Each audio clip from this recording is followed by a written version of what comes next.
Welcome, weary travelers, to the shadowed corridors where institutional power weaves its web of secrets and control. Tonight, we journey through the hidden organizations that shaped Hawkins' destiny,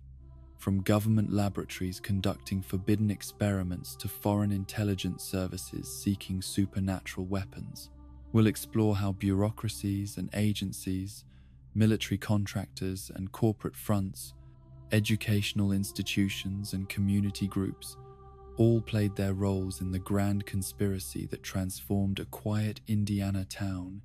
into ground zero for interdimensional warfare. So settle into your most comfortable sanctuary. Let the gentle darkness embrace your curiosity and allow these organizational mysteries to carry you toward peaceful slumber as we uncover the machinery of power that operated behind every supernatural crisis. The sprawling concrete fortress that masqueraded as a simple Department of Energy facility on the outskirts of Hawkins represented the physical manifestation of America's deepest fears about the Cold War and its willingness to sacrifice individual human dignity in pursuit of military advantages that government officials believed would determine the survival or destruction of democratic civilization itself. The sterile corridors and reinforced security checkpoints, concealing research programs that pushed the boundaries of ethical science far beyond any limits that rational moral consideration would have permitted under circumstances where public oversight might have provided necessary checks against institutional abuse of vulnerable populations. The origins of what would become known as Hawkins National Laboratory traced their roots to the paranoid atmosphere of 1953,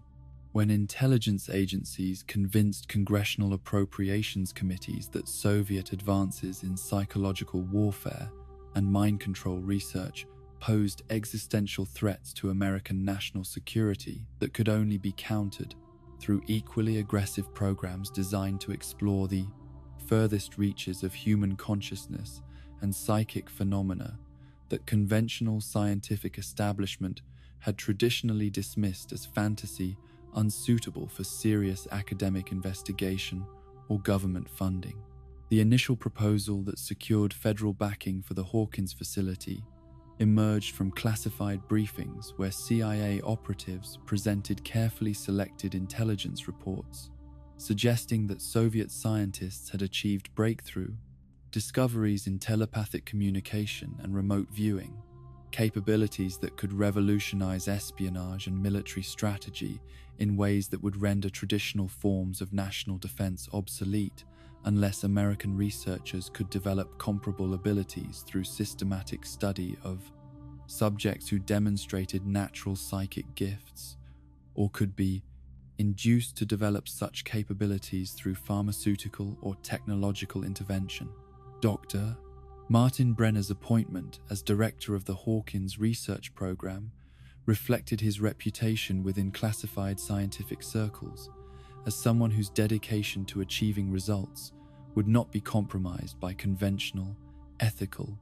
considerations or sentimental concerns about the welfare of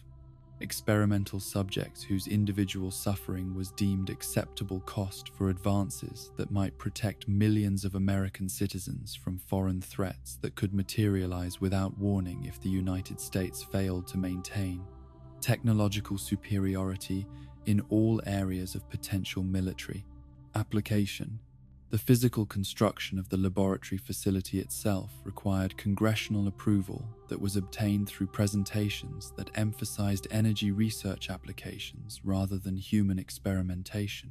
The Department of Energy designation providing bureaucratic cover that allowed the project to proceed without the kind of public scrutiny that medical research would have attracted from oversight committees and civilian watchdog organizations that might have asked uncomfortable questions about the specific nature of work being conducted in facilities that were classified beyond normal levels of security clearance.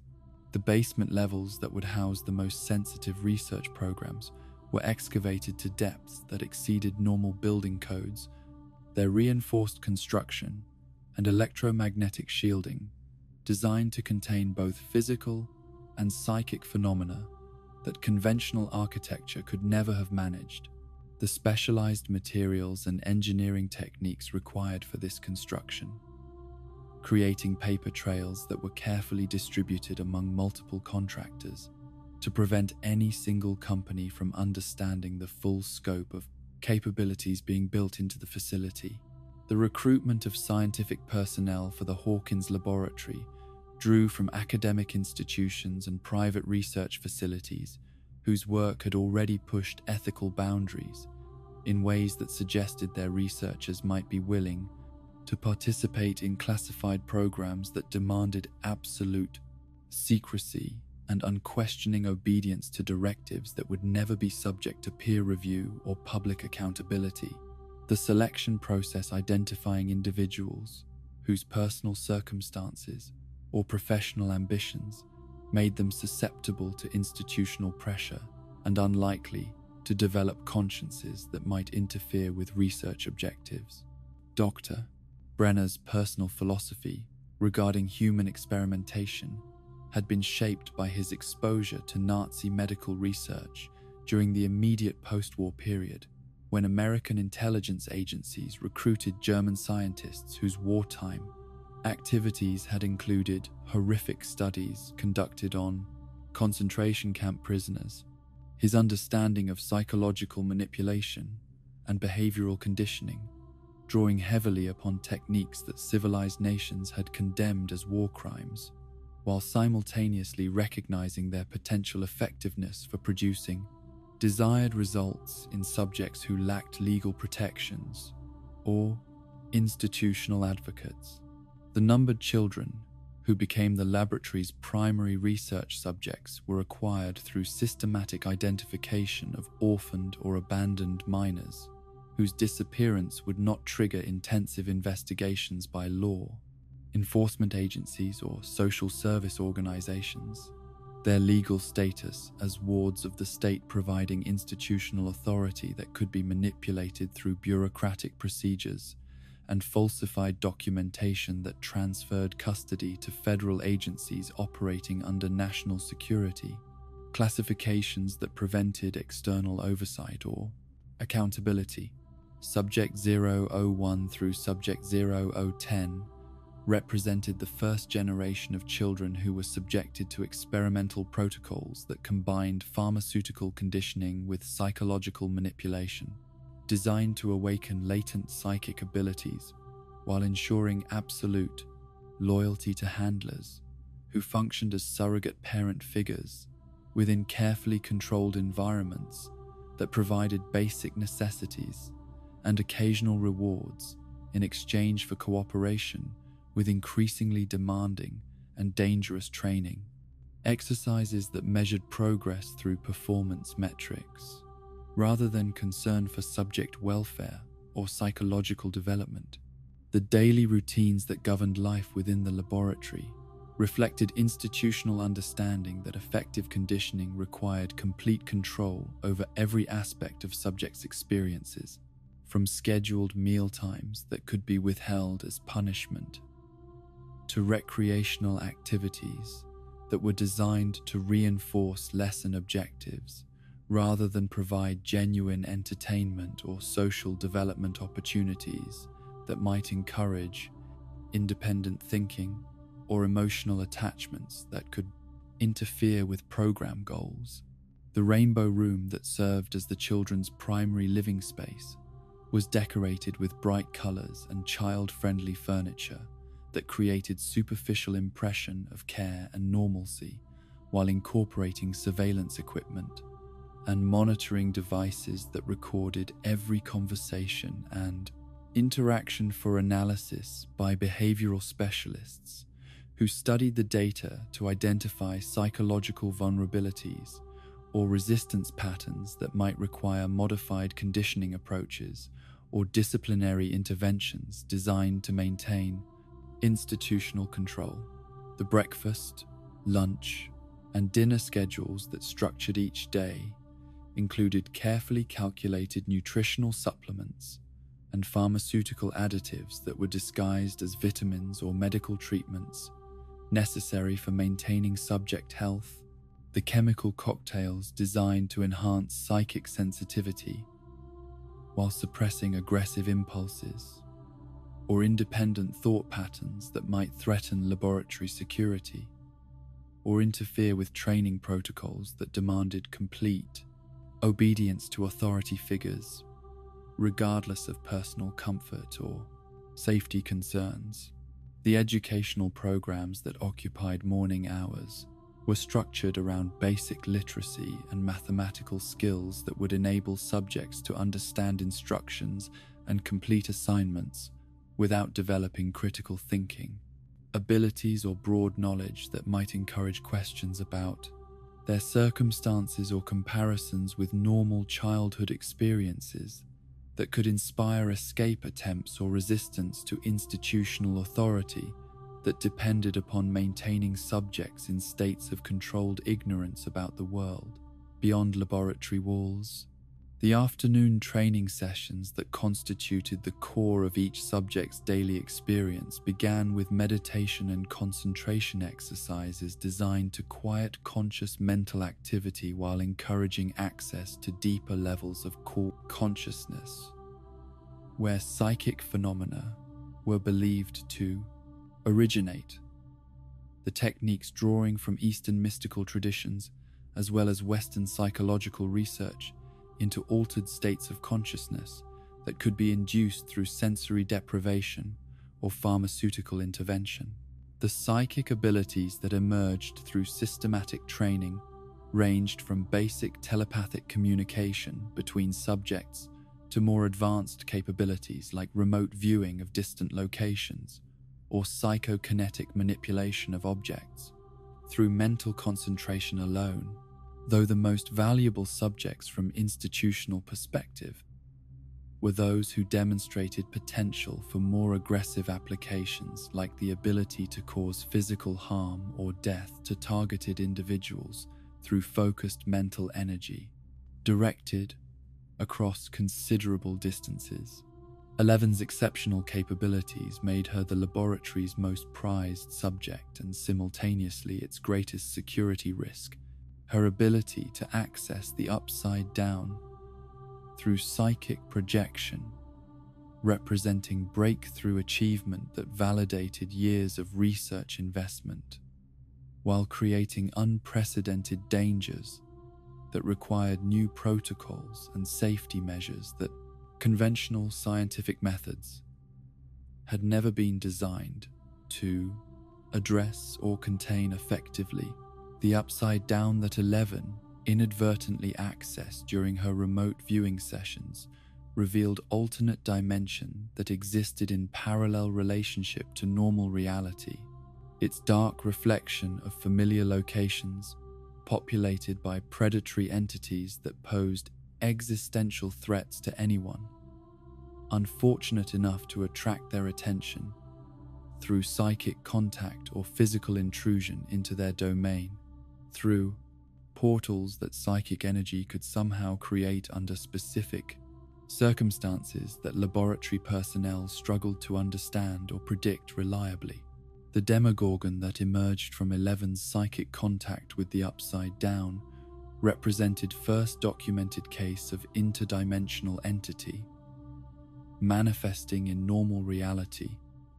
through mechanisms that challenged every assumption about the first documented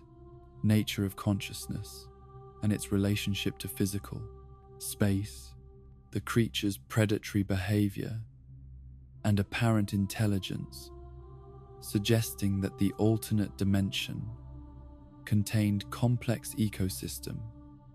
with its own evolutionary pressures and survival strategies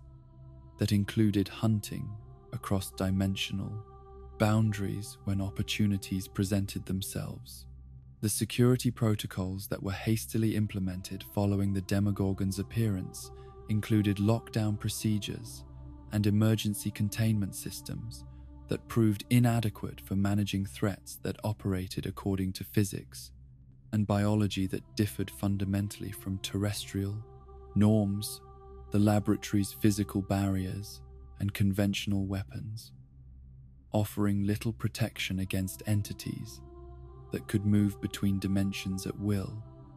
and seemed particularly attracted to individuals who had been exposed to psychic experimentation.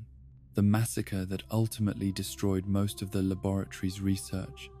subjects occurred when institutional pressure to achieve faster results led to experimental protocols that pushed children beyond their psychological breaking points. The combination of pharmaceutical conditioning and psychological manipulation, creating unstable mental states that manifested in violent outbursts, directed against both fellow subjects and laboratory personnel who had participated in their systematic abuse and exploitation. The escape of 11 from the laboratory facility during the chaos that followed the massacre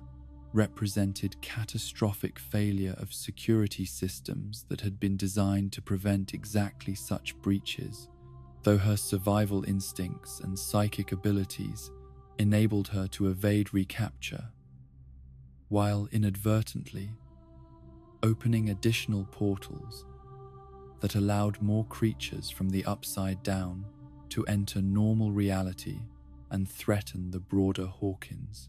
community. The cover-up operations that followed the laboratory's collapse required coordination between federal agencies and local authorities to suppress information about the true nature of research that had been conducted within the facility. The official explanations involving chemical leaks and industrial accidents, providing plausible alternative narratives that could satisfy public curiosity without revealing classified programs that had violated numerous laws and international treaties governing human experimentation and research. Ethics. The cleanup efforts that continued for months after the initial disaster included environmental remediation and evidence destruction, designed to eliminate any physical traces of activities that could expose government culpability into programs that had resulted in multiple deaths and ongoing threats to public safety. The specialized teams that conducted this work, operating under security clearances that prevented them from discussing their observations or questioning the necessity of such extensive concealment efforts. Dr. Sam Owens, who eventually replaced Brenner as director of scaled-down operations at the facility, represented attempt by federal authorities to implement more ethical research protocols while maintaining access to psychic subjects and bake dimensional phenomena that were deemed too important for national security to abandon completely, despite the obvious dangers and moral compromises that continued involvement required from personnel who understood the human costs of such programs. The monitoring equipment that was installed throughout Hawkins following the initial crisis created surveillance network that could detect psychic activity or dimensional disturbances before they escalated into community-threatening events. Though the technology required for such detection remained primitive and unreliable compared to the sophisticated phenomena, it was designed to observe and predict with sufficient accuracy to enable effective preventive interventions. The research data that had been accumulated through years of human experimentation was carefully preserved and analyzed by government scientists who hoped to develop applications that could justify the suffering that had been inflicted upon innocent children in pursuit of military advantages that remained largely theoretical. Despite enormous investments of resources and human lives that continued to haunt personnel who had participated directly or indirectly in programs that challenged fundamental assumptions about ethical behavior in civilized societies, the legacy of Hawkins National Laboratory extended far beyond its physical destruction to encompass ongoing consequences for survivors like 11, who carried permanent psychological and physiological effects from their childhood, experiences within institutional systems that had treated them as expendable resources,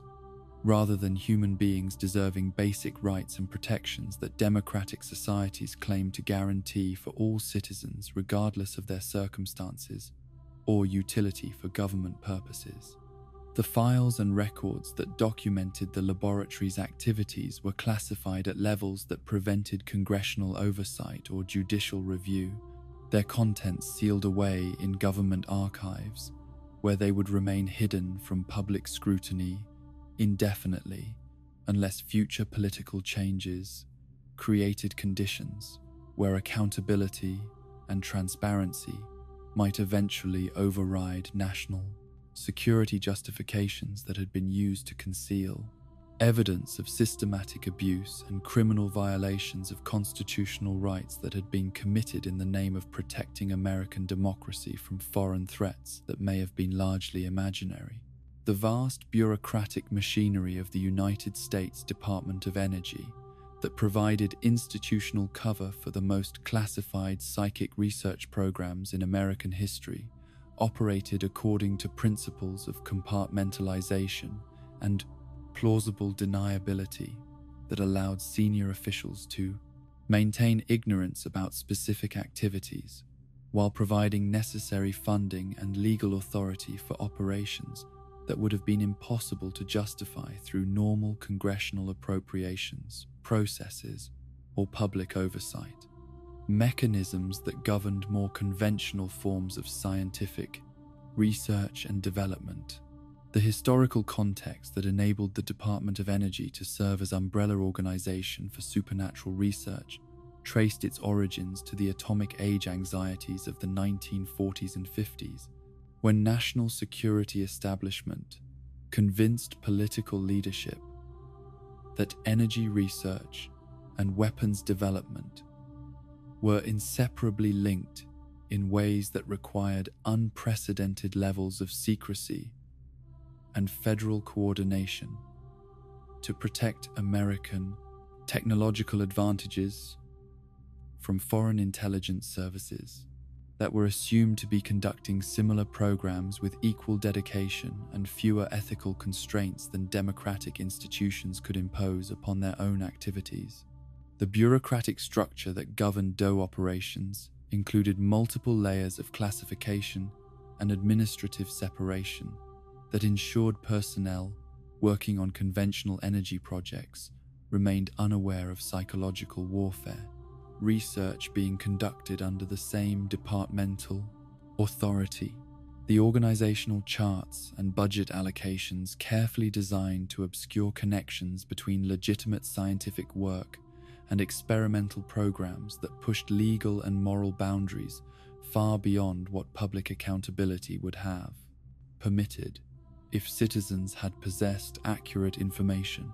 about activities being funded through their tax dollars. The Energy Research and Development Administration that preceded the modern Department of Energy had been specifically structured to incorporate research facilities and programs inherited from various military and intelligence agencies,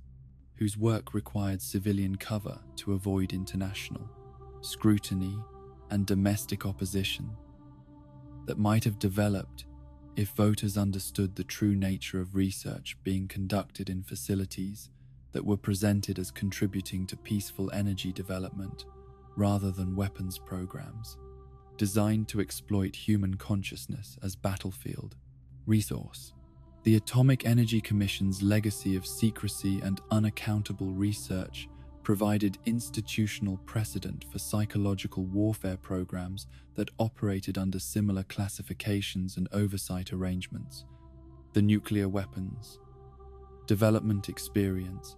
having established bureaucratic mechanisms for maintaining public ignorance about government activities that were deemed essential for national security, but politically impossible to defend, through open democratic debate about appropriate limits on federal buy, authority, and acceptable methods for protecting American interests against foreign threats. The congressional appropriations process that funded Hawkins National Laboratory required careful coordination between DOE administrators and intelligence agency liaisons who prepared budget justifications that emphasized energy applications while concealing human experimentation aspects that would have triggered intensive oversight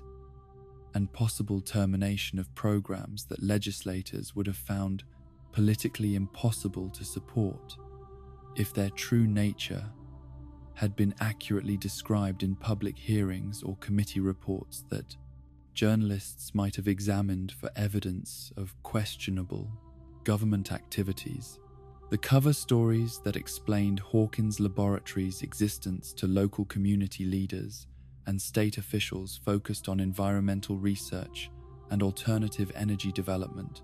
that could provide economic benefits to the region while contributing to national energy independence goals that enjoyed broad public support during periods when oil crises and international tensions made energy security seem like urgent priority, worthy of substantial federal investment in research facilities that promised technological breakthroughs and high-paying employment opportunities. The personnel recruitment strategies that staffed DOE oversight positions with individuals who possessed appropriate security clearances and institutional loyalty required careful screening processes that identified candidates whose personal backgrounds and psychological profiles suggested they would maintain confidentiality while providing necessary administrative support for classified programs without asking uncomfortable questions about specific research methods or ethical implications of activities that they were helping to coordinate and fund through normal bureaucratic channels. The quarterly reports and annual reviews that documented Hawkins Laboratories' progress were carefully sanitized to remove references to human subjects or supernatural phenomena while emphasizing technical achievements and research milestones that could justify continued funding without revealing the true nature of experiments being conducted within facilities that appeared to outside observers as conventional research installations, focusing on legitimate scientific questions related to energy production and environmental protection. The audit procedures that provided congressional oversight of DOE expenditures included specific exemptions for classified research programs that prevented detailed examination of budget allocations and expenditure patterns that might have revealed inconsistencies between stated research objectives and actual activities being funded through accounts that were protected from normal accountability mechanisms by national security classifications that had been specifically designed to prevent external scrutiny of sensitive programs.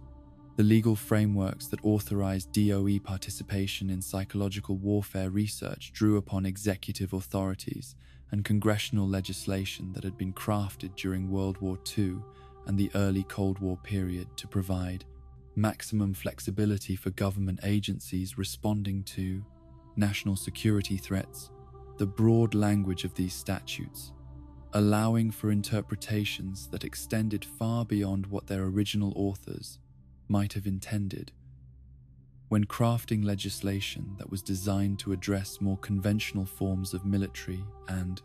intelligence challenges. The interdepartmental coordination that connected DOE facilities with CIA and military research programs required regular meetings and information sharing protocols that ensured psychological warfare research remained integrated with broader national security strategies while maintaining administrative separation that could protect civilian agencies from political fallout if experimental programs were exposed to public scrutiny through investigative journalism or congressional investigation that might threaten continued funding for activities that intelligence officials considered essential for maintaining American advantages over foreign adversaries. The security protocols that governed access to information about supernatural research included background investigations and periodic polygraph examinations for personnel whose positions required knowledge of classified activities. The screening process is designed to identify individuals whose personal circumstances or political beliefs might make them unreliable, custodians of information that could cause significant diplomatic and political damage if disclosed through unauthorized channels to media organizations or foreign intelligence services that were assumed to be actively seeking such intelligence. The cover-up operations that followed the initial Hawkins crisis required DOE coordination with Federal Bureau of Investigation and other agencies responsible for managing public information and media coverage of events that threatened to expose classified research programs, the damage control efforts, including disinformation campaigns and evidence suppression that relied upon bureaucratic authority and legal intimidation to prevent witnesses from sharing accurate accounts of supernatural phenomena with journalists or researchers who might have been able to piece together comprehensive understanding of government activities. The environmental remediation programs that were implemented following dimensional breaches and creature manifestations in the Hawkins area required specialized cleanup teams and monitoring equipment that operated under DOE authority while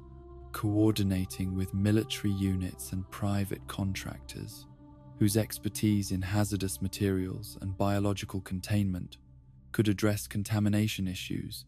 that conventional environmental protection protocols had never been designed to handle effectively or safely. The public relations strategies that maintained community support for continued federal presence in Hawkins included economic development programs and infrastructure investments that provided tangible benefits to local residents while creating positive associations with government activities that might otherwise have generated suspicion and opposition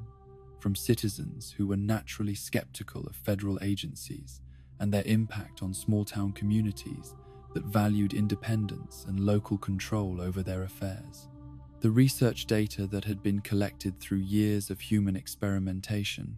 was carefully preserved within DOE archives while being shared with selected military and intelligence agencies whose ongoing programs could benefit from psychological warfare applications. The information distribution controlled through formal agreements and security protocols that ensured sensitive materials remained within authorized channels while preventing unauthorized access by personnel whose positions did not require knowledge of specific experimental methods or results. The budget allocations that continued to fund Hawkins-related activities following the laboratory's collapse included provisions for long-term monitoring and research programs that could track dimensional phenomena while supporting development of countermeasures and defensive technologies that might prove necessary if similar threats materialized in other locations or if foreign agencies achieved comparable breakthroughs in supernatural research that could threaten American national security interests through applications that intelligence analysts were still struggling to understand or predict. The personnel management challenges that emerged following public exposure of some classified activities required careful handling of employees whose psychological well-being had been affected by participation in experimental programs. The counseling services and medical support provided through DOE benefits programs designed to maintain institutional loyalty while addressing trauma and moral injury that could otherwise have led to additional security breaches through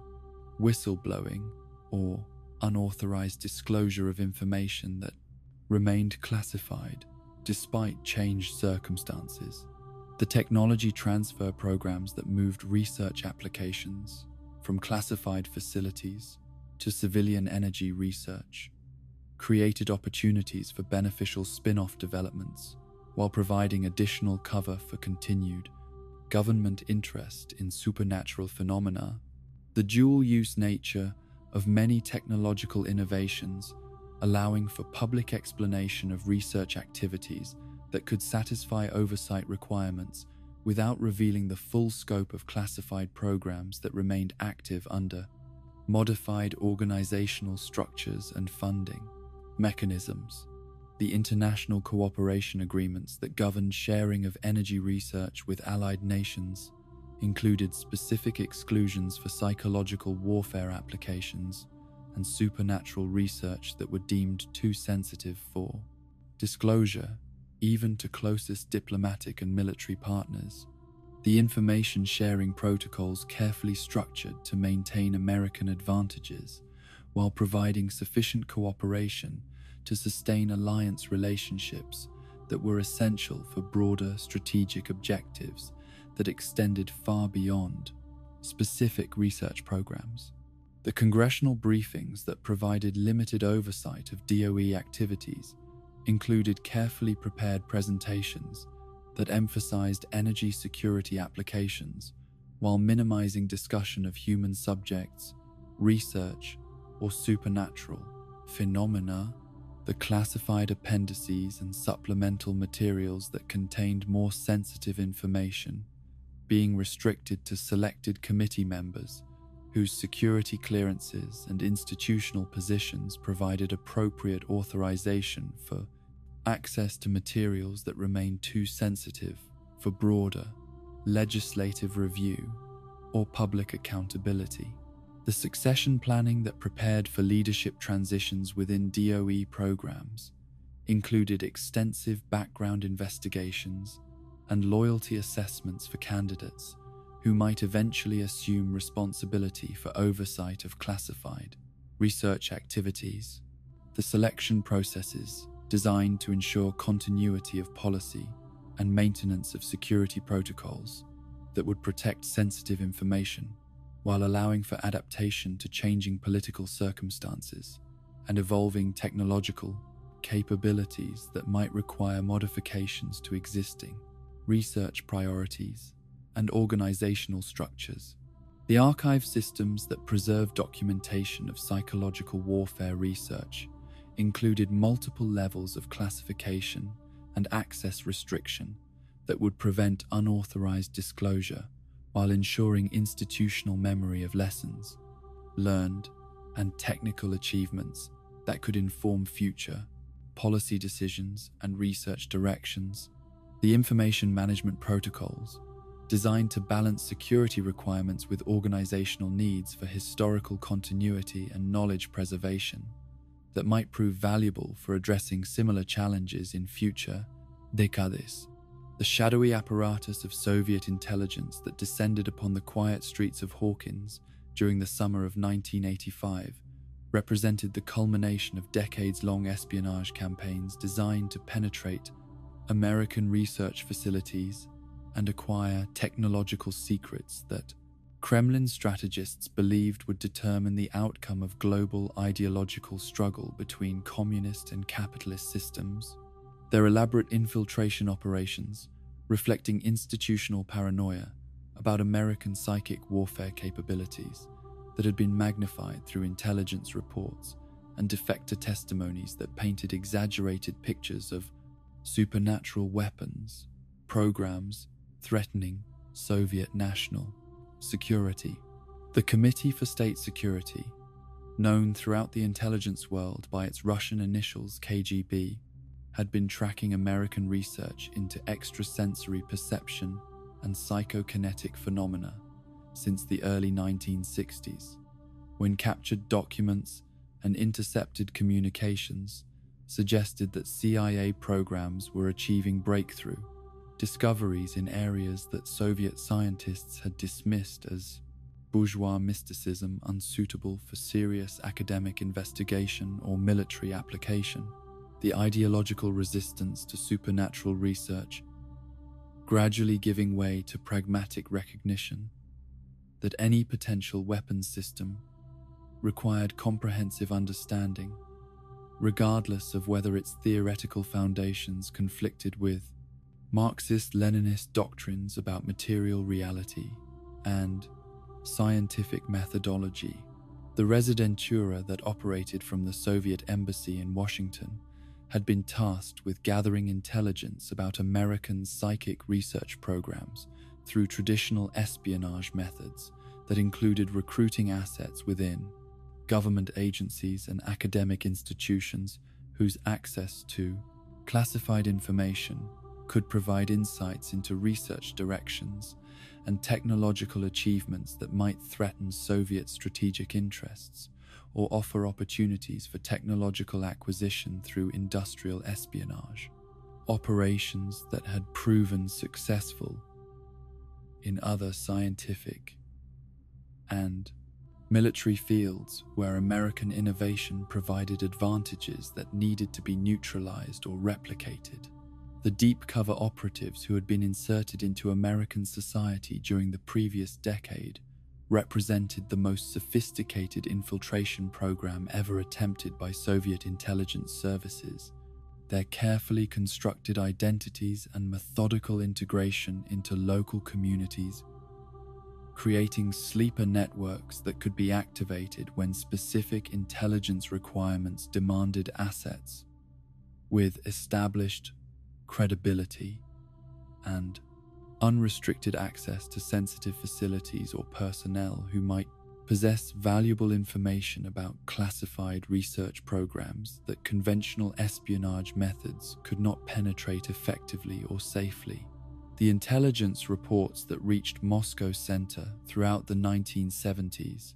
painted increasingly alarming pictures of American progress in developing psychic weapons that could potentially neutralize Soviet nuclear deterrent capabilities through remote viewing of submarine positions and missile installations or psychokinetic interference with electronic guidance systems that form the backbone of modern strategic weapons. The fragmentary information available through traditional intelligence channels, creating impression of technological revolution that demanded immediate countermeasures and aggressive acquisition efforts. The operational planning that preceded the Hawkins infiltration required extensive surveillance and reconnaissance activities conducted by illegals who had spent years establishing legitimate business interests and social connections throughout the American Midwest. Their patient accumulation of local knowledge and community relationships, providing foundation for more aggressive operations that would require intimate understanding of small-town social dynamics and law enforcement capabilities that might interfere with complex missions involving technical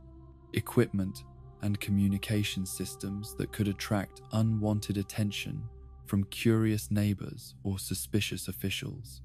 The Starcourt Industries Shell Corporation, that served as primary cover for Soviet operations in Hawkins, was established through a series of legitimate business transactions and real estate purchases that created plausible explanation for foreign investment in American commercial development while providing necessary legal authority for construction activities and personnel movements that would otherwise have attracted investigation from federal agencies responsible for monitoring foreign business activities in sensitive geographic areas near classified research facilities. The construction of Starcourt Mall itself represented one of the most audacious intelligence operations ever attempted on American soil. The massive excavation and engineering projects required for the underground facility being concealed beneath routine commercial construction that provided perfect cover for installing sophisticated equipment and creating secure spaces where sensitive operations could be conducted without interference from local authorities or casual observers who might become suspicious of unusual activities in what appeared to be conventional retail development project. The technical equipment that was smuggled into the United States for the Hawkins operation included advanced electromagnetic monitoring devices and communication systems that represented the cutting edge of Soviet electronic surveillance technology. The specialized instruments designed to detect and analyze psychic phenomena while providing secure channels for reporting intelligence back to Moscow Center without relying upon conventional diplomatic communications that were routinely monitored by American counterintelligence services that had become increasingly sophisticated in their ability to detect and decode foreign intelligence transmissions.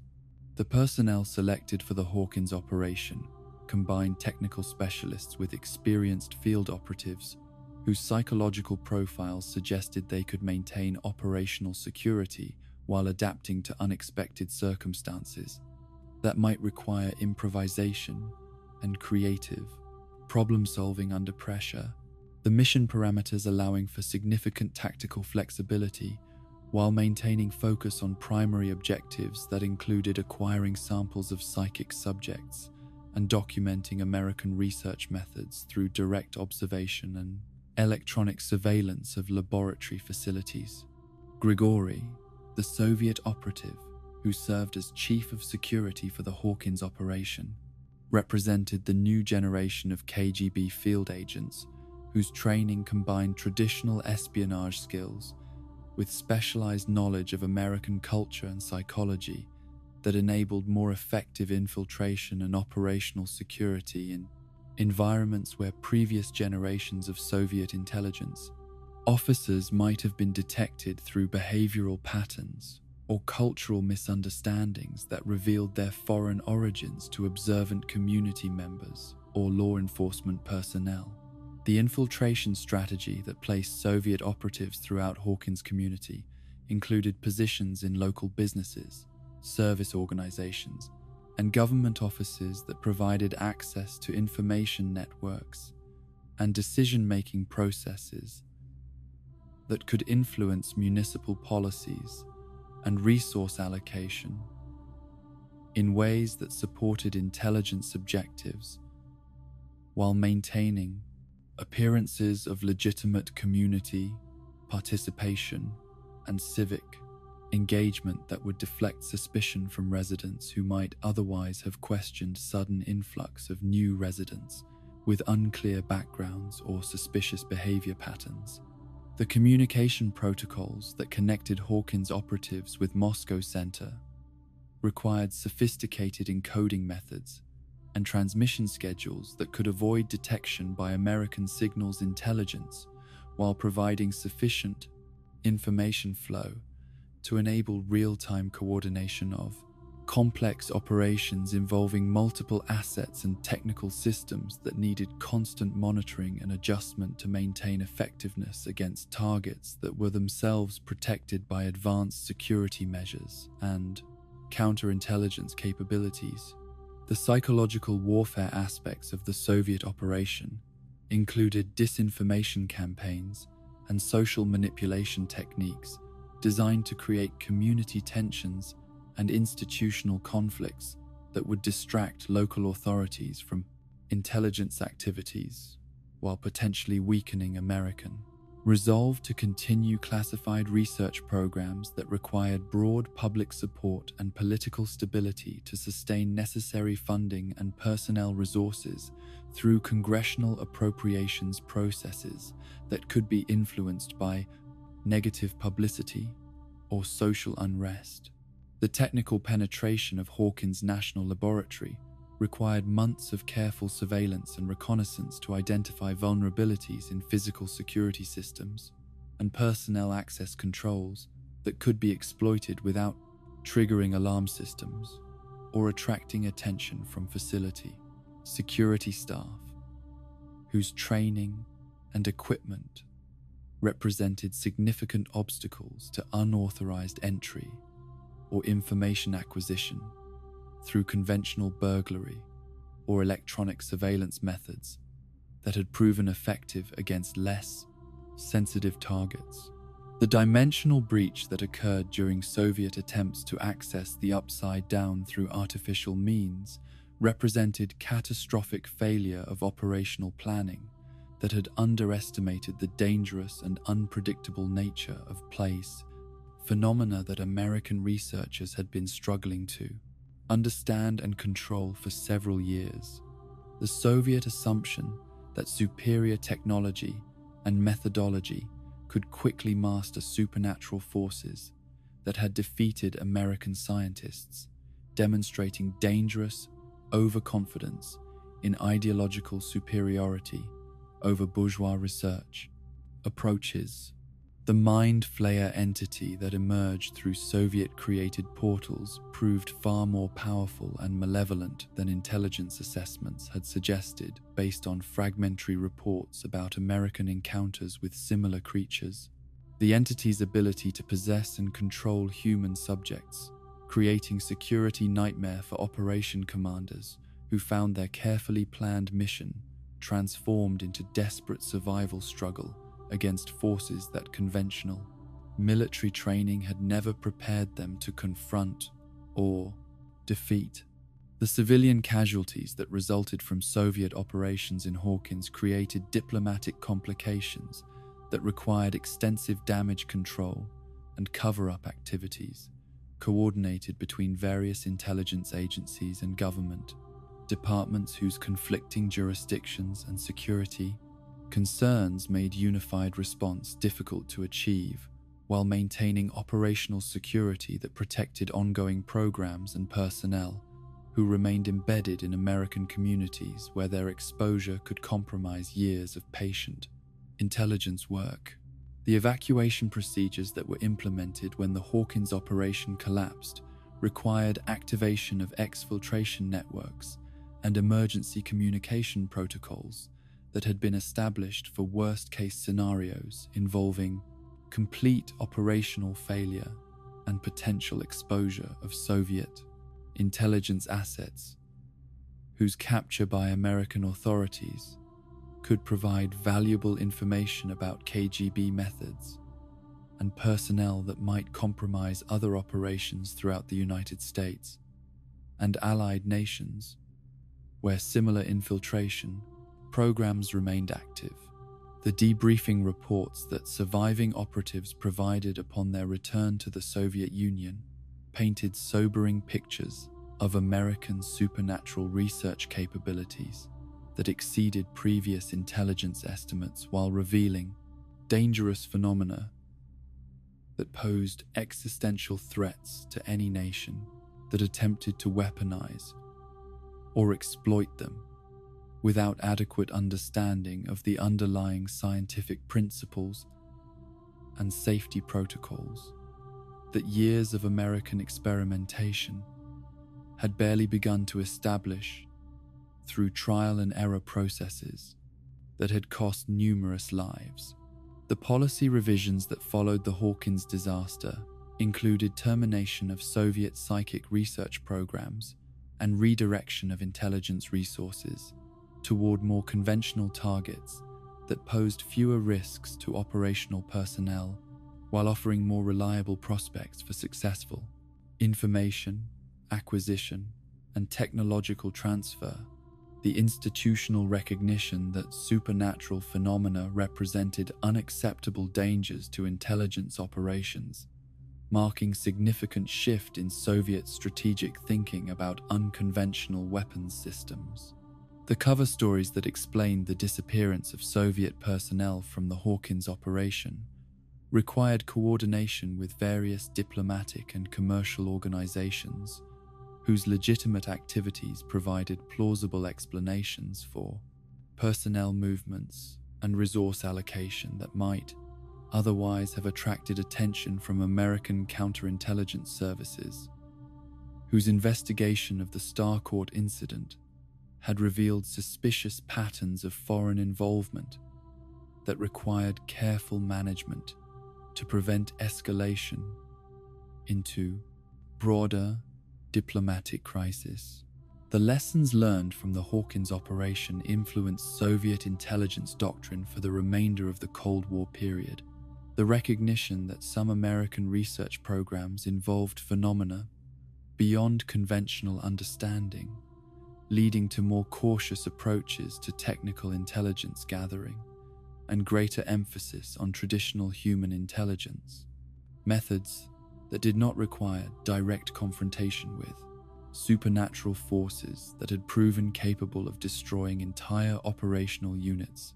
despite careful planning and sophisticated equipment. The long-term consequences of Soviet failure at Hawkins included strategic disadvantages in areas of unconventional warfare that became increasingly important. As global conflicts evolved beyond traditional military confrontations to include psychological operations and information warfare that required understanding of human consciousness and perception, that Soviet ideological constraints had prevented their scientists from developing as thoroughly as their American counterparts had achieved through decades of classified research and experimentation. The classified archives that preserved documentation of the Hawkins operation remained sealed within KGB successor organizations long after the collapse of the Soviet Union, their contents representing embarrassing reminder of institutional overreach and strategic miscalculation that had cost valuable personnel and resources while failing to achieve any of the intelligence objectives that had justified the enormous expense and risk involved in mounting such an elaborate infiltration operation on American soil. The labyrinthine network of defense contractors and military-industrial partnerships that provided the technological backbone for America's supernatural research programs operated according to principles of profit maximization and strategic influence that transformed classified government projects into lucrative business opportunities for corporations whose executives understood that national security spending offered the most reliable path to sustained financial success, regardless of ethical concerns or long-term consequences for democratic institutions and civilian populations who bore the ultimate costs of militarized approaches to scientific research and technological development. The Eisenhower administration's prescient warnings about the growing power of military-industrial complexes had proven remarkably accurate by the time Hawkins National Laboratory began its most ambitious experiments in human consciousness and dimensional manipulation. The symbiotic relationships between Pentagon planners and corporate research divisions, creating institutional momentum that made termination of questionable programs politically difficult, even when their scientific merit remained dubious, and their moral implications grew increasingly troubling to personnel who possessed sufficient clearance to understand what was actually being accomplished through taxpayer funding and congressional authorization. The Boeing Company's aerospace division had been among the first major contractors to recognize the potential applications of psychic research for military purposes. Their initial involvement in remote viewing programs during the 1960s,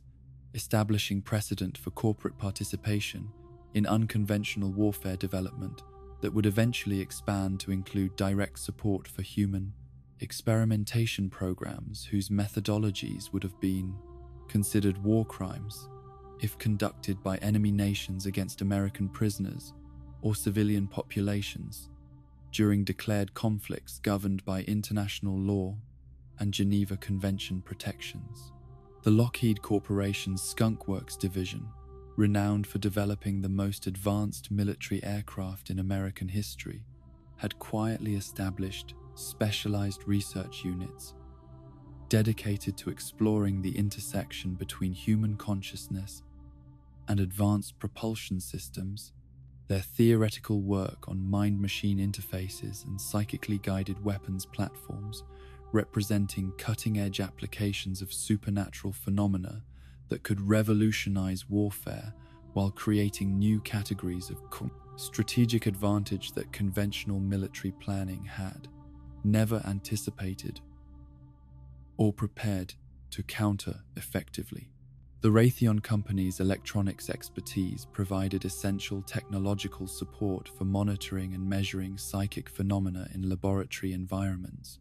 Their development of specialized electromagnetic sensors and consciousness interface equipment, enabling more precise documentation of supernatural events while creating commercial applications that could be marketed to civilian research institutions and foreign governments whose interest in Psychic warfare capabilities offered additional revenue streams beyond domestic military contracts that were subject to congressional oversight and budget limitations. The RAND Corporation's systems analysis approach to strategic planning had been instrumental in convincing military leadership that psychic warfare research represented cost-effective investment in asymmetric capabilities that could provide decisive advantages over adversaries who lacked comparable programs. Their mathematical models and strategic assessments, emphasizing potential benefits while minimizing discussion of ethical concerns or unintended consequences that might complicate political support for continued funding through normal appropriations processes that required public justification and media scrutiny. The General Dynamics Corporation's involvement in classified research programs extended beyond traditional weapons manufacturing to include development of containment systems and specialized facilities designed to house supernatural entities and psychic subjects whose abilities required environmental controls that conventional architecture could never provide. Their engineering expertise, enabling construction of underground complexes and shielded chambers that represented unprecedented achievements in applied paranormal science, while generating substantial profits through cost-plus contracting arrangements. The Northrop Corporation's advanced materials research had produced specialized alloys and composite substances that could withstand exposure to dimensional energies and psychic manifestations that would destroy conventional building materials.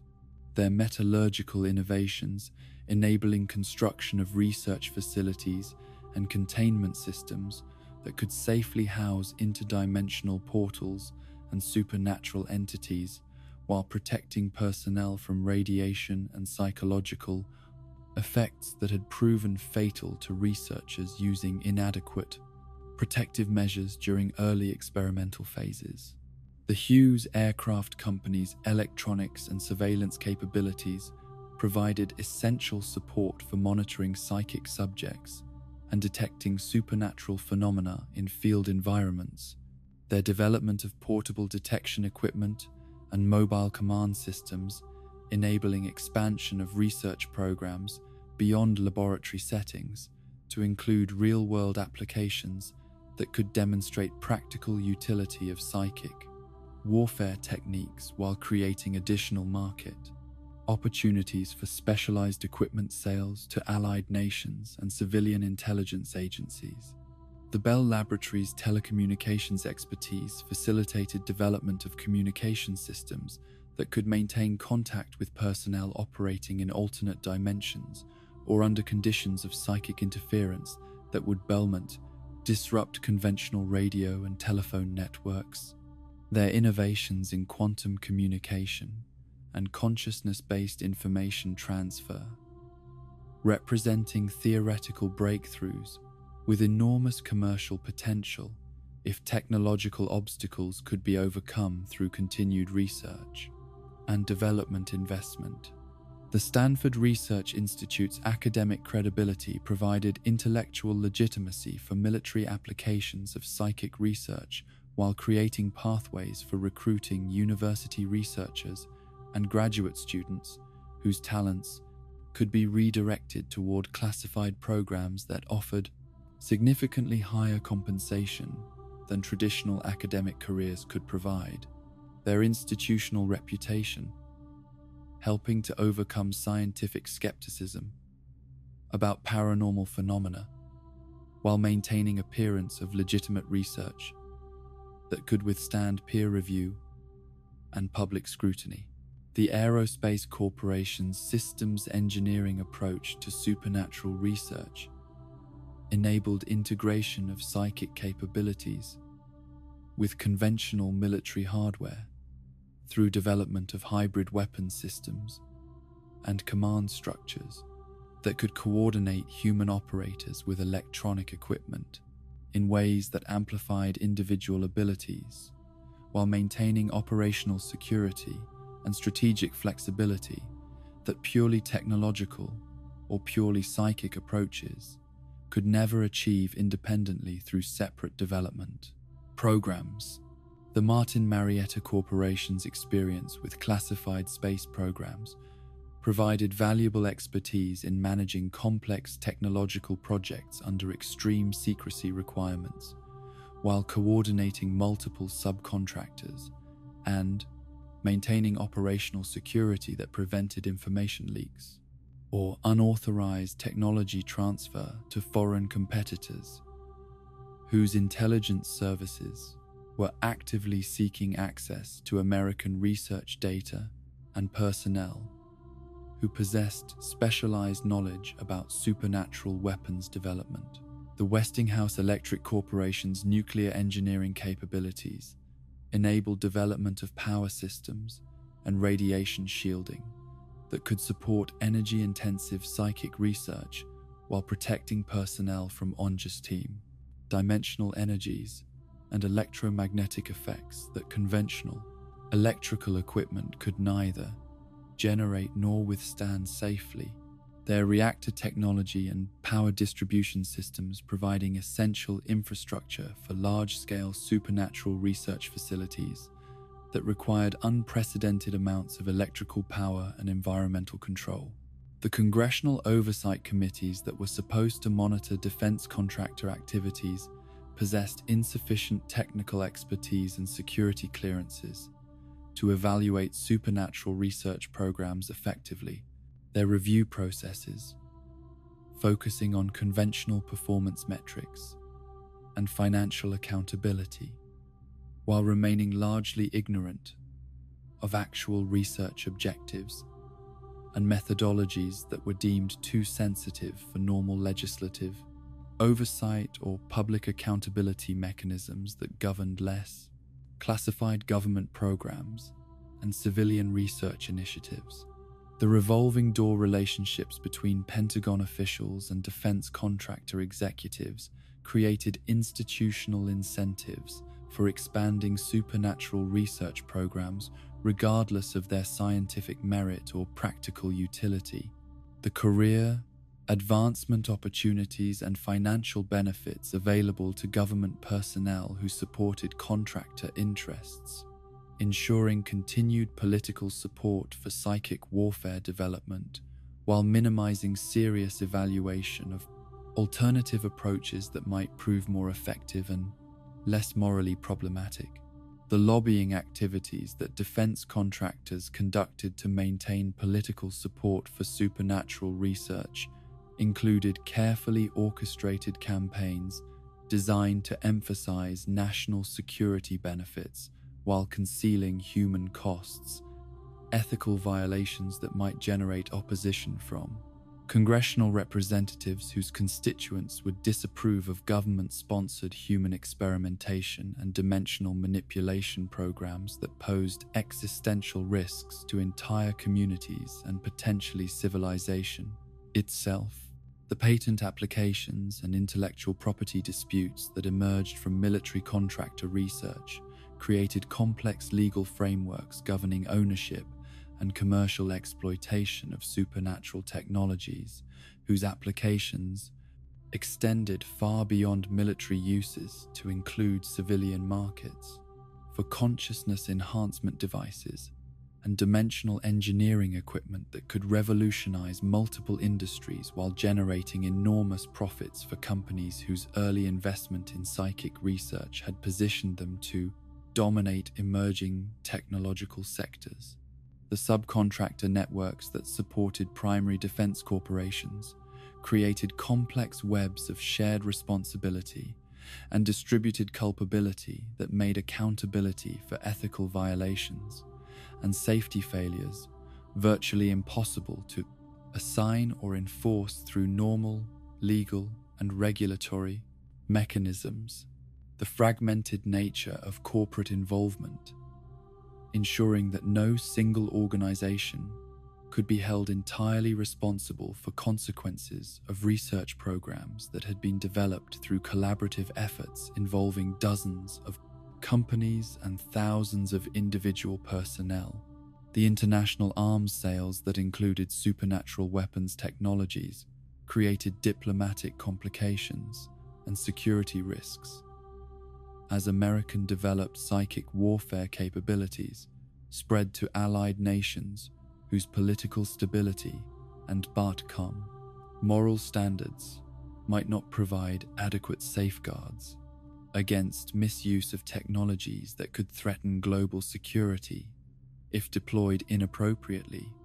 or captured by hostile forces whose intentions and capabilities remained unknown to intelligence agencies responsible for monitoring foreign military developments.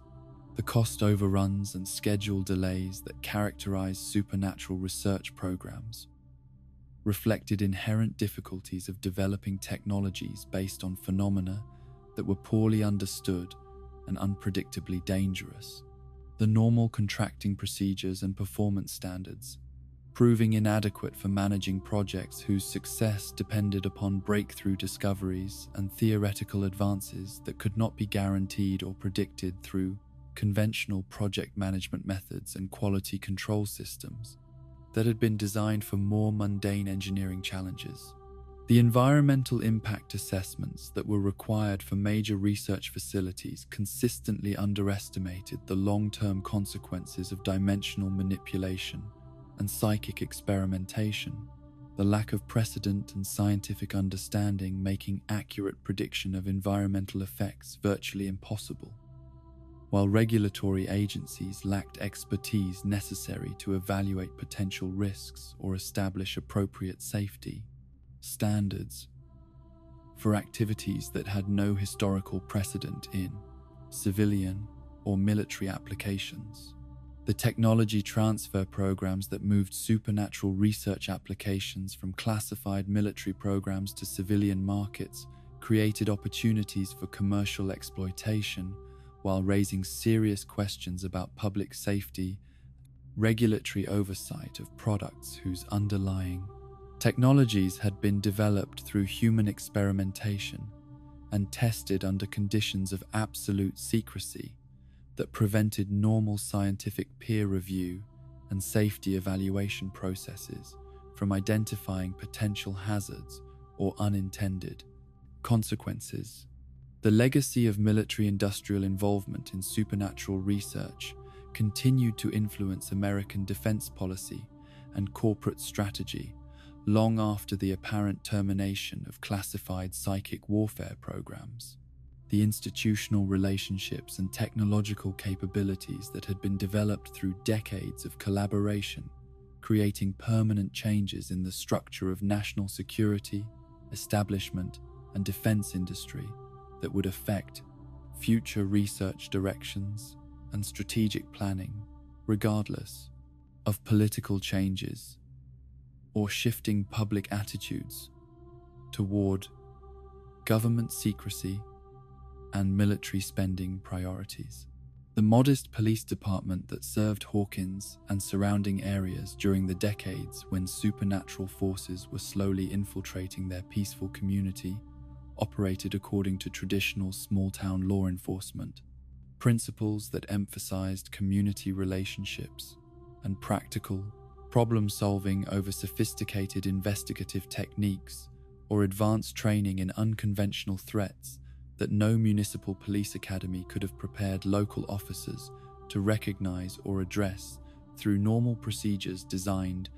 for domestic disturbances and traffic violations rather than interdimensional incursions and government conspiracy cover-ups. Chief Jim Hopper's gradual awakening to the reality that federal agencies were conducting classified operations within his jurisdiction without notification or coordination represented a fundamental challenge to his understanding of how American law enforcement was supposed to function. The discovery that his authority as chief law enforcement officer meant nothing when national security interests demanded local cooperation or silence, creating personal crisis that forced him to choose between institutional loyalty and moral obligation to protect citizens whose safety had been compromised by activities they never consented to or understood. The initial missing persons cases that brought Hopper into contact with supernatural phenomena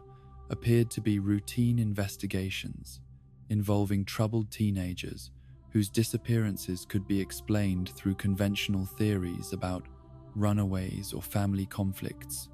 The standard procedures and interview techniques that had proven effective for decades of small-town policing,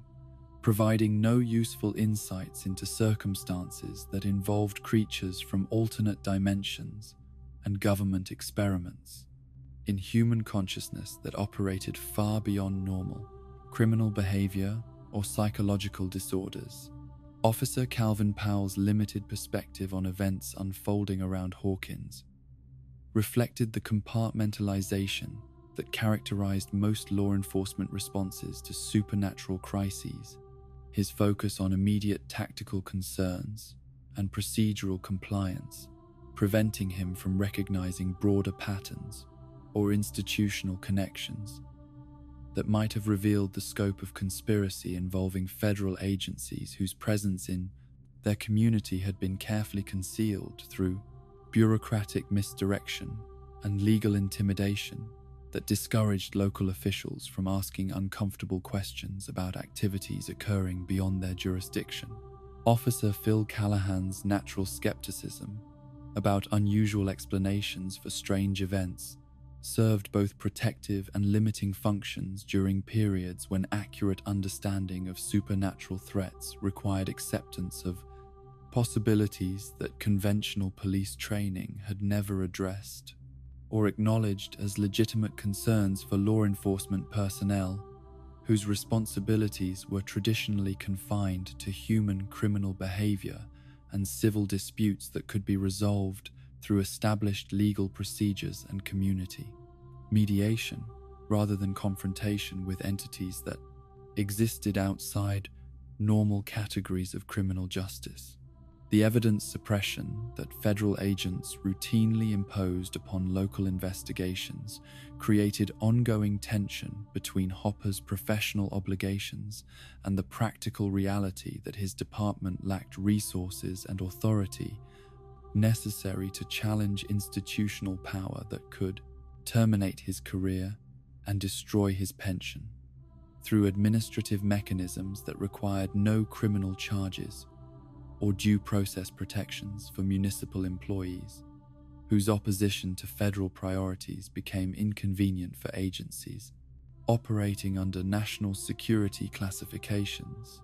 The case files that documented supernatural events in Hawkins were systematically altered or removed by federal personnel whose legal authority to interfere with local police records derived from executive orders and congressional legislation that prioritized national security concerns over normal constitutional protections and procedural safeguards that were designed to prevent government overreach and protect citizen rights that became meaningless when classified programs required absolute secrecy and institutional cooperation from local authorities. The witness interviews that might have provided crucial information about government activities and supernatural phenomena were conducted under conditions of federal oversight and legal intimidation that discouraged honest testimony, while creating atmosphere of fear and uncertainty among community. Members who understood that cooperation with local police might result in retaliation from agencies whose power extended far beyond what small-town residents could resist or challenge through normal political and legal channels. The forensic evidence that could have documented the reality of supernatural threats and government involvement in their creation was either confiscated by federal agents or destroyed through procedures that eliminated any physical proof of events that had traumatized entire families while leaving. Survivors with psychological injuries that required ongoing treatment but could never be adequately addressed without acknowledgement of what had actually occurred. During crises that official records would forever describe through sanitized language and misleading explanations. The communication protocols that federal agents established with local law enforcement were designed to provide illusion of cooperation and information sharing, while ensuring that municipal police remained ignorant of operational details and strategic objectives that might enable them to interfere with classified activities or provide accurate testimony to oversight committees whose investigations could threaten continued funding and political support for programs that required absolute secrecy to maintain public approval, and congressional authorization. The training programs that were offered to local law enforcement personnel following supernatural incidents included carefully designed curricula that emphasized conventional explanations for unusual events while discouraging speculation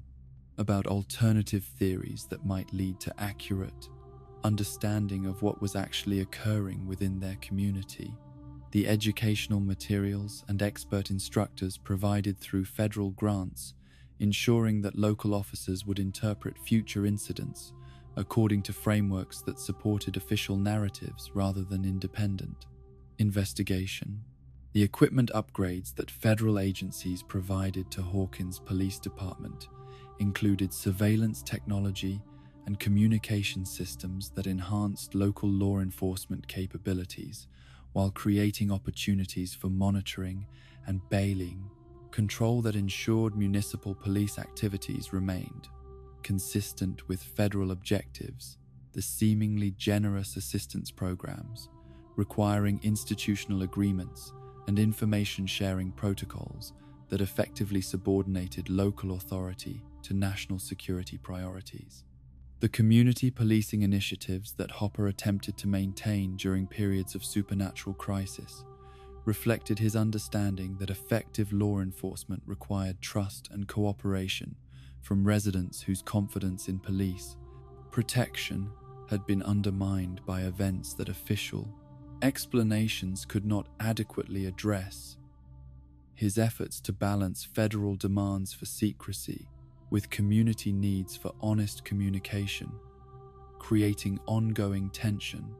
that tested his leadership abilities and personal integrity.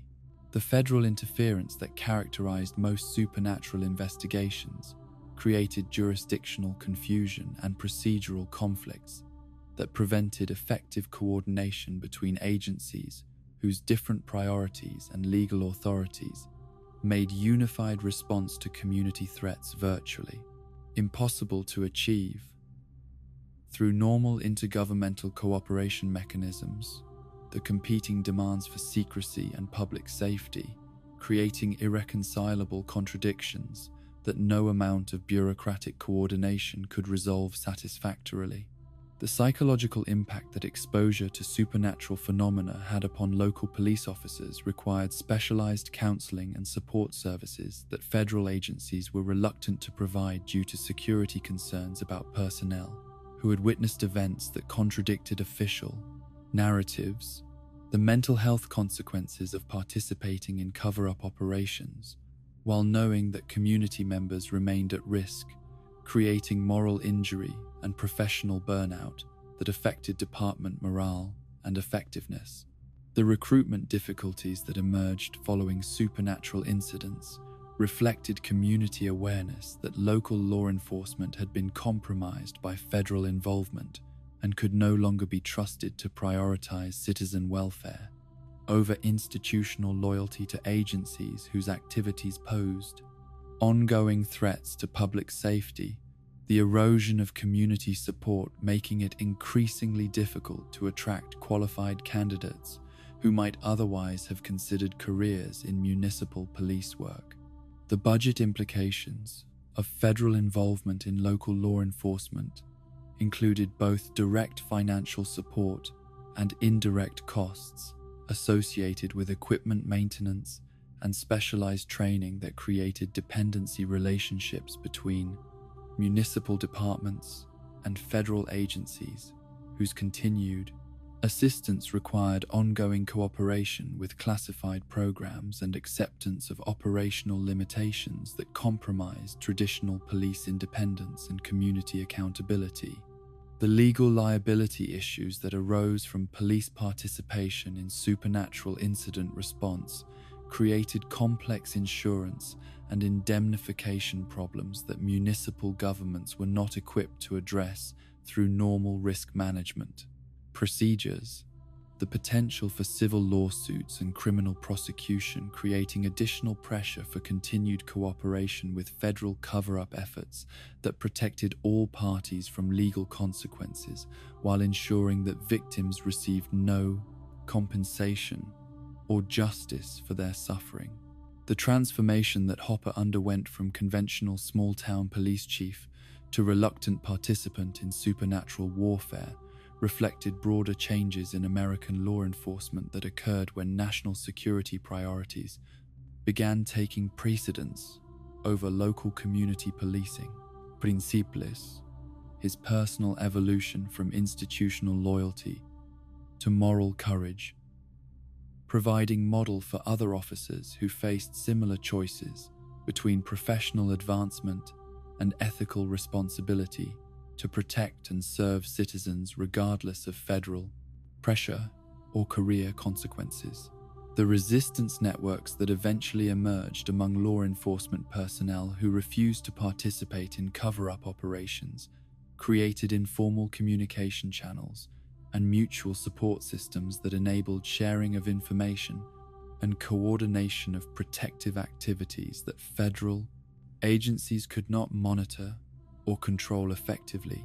The development of alternative loyalty structures based on constitutional principles rather than institutional hierarchy, representing significant threat to government secrecy and control over supernatural research programs. The legacy of federal interference in local law enforcement continued to influence police-community relationships long after apparent resolution of supernatural crises. The institutional memory of betrayal and cover-up, creating lasting suspicion of government authority and law enforcement credibility that would affect community cooperation and trust for generations of residents who had learned, through bitter experience, that official promises of protection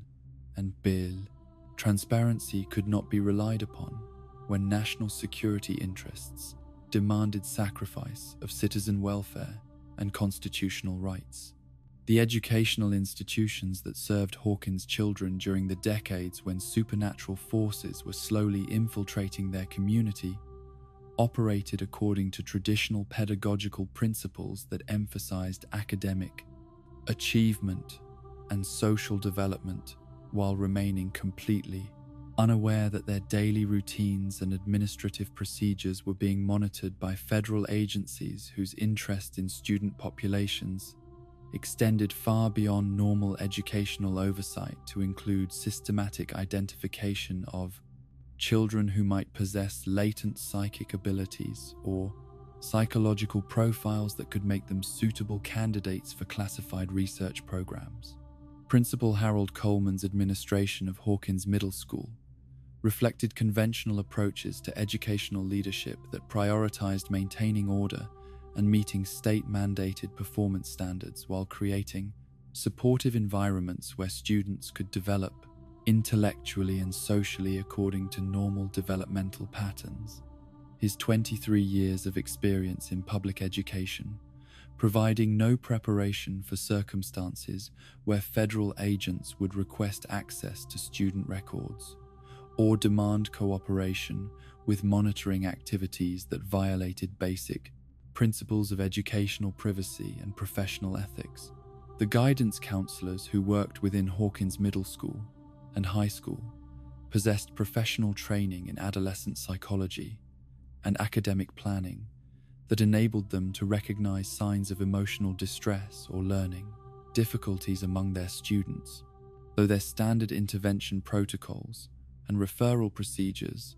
offered no framework for addressing situations where children had been traumatized by exposure to supernatural phenomena or government experimentation that created psychological symptoms requiring specialized treatment from mental health professionals with security clearances. The psychological screening programs that were quietly implemented throughout Hawkins schools during the 1970s ostensibly focused on identifying students who might benefit from accelerated academic programs or specialized educational services, though the testing batteries and assessment procedures actually served dual purposes of evaluating cognitive abilities while screening for unusual perceptual capabilities or personality traits that might indicate psychic potential worthy, of further investigation by researchers whose interest in gifted children extended far beyond educational enrichment.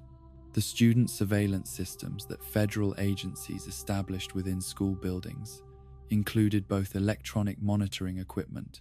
and human observers who posed as substitute teachers or administrative personnel while conducting behavioral assessments and gathering information about family, backgrounds, and social relationships that could reveal additional candidates for research programs or identify security risks among students whose knowledge of supernatural events might threaten operational secrecy if disclosed through normal childhood communication channels. The academic performance tracking that schools routinely conducted to monitor student progress and identify areas needing additional support was expanded through federal programs that claim to support educational excellence while actually creating comprehensive databases of cognitive abilities and behavioral patterns that could be analyzed for indicators of psychic potential or psychological instability that might require intervention through counseling services or medical treatment designed to suppress rather than develop unusual capabilities. The disciplinary procedures that govern student behavior within Hawkins schools were modified through federal consultation programs that emphasized early identification of aggressive or disruptive tendencies while creating referral pathways that could redirect problematic students toward specialized facilities or treatment programs whose true purposes remained concealed from educational personnel who believed they were helping troubled youth access appropriate mental health services rather than enabling government recruitment of potential research subjects.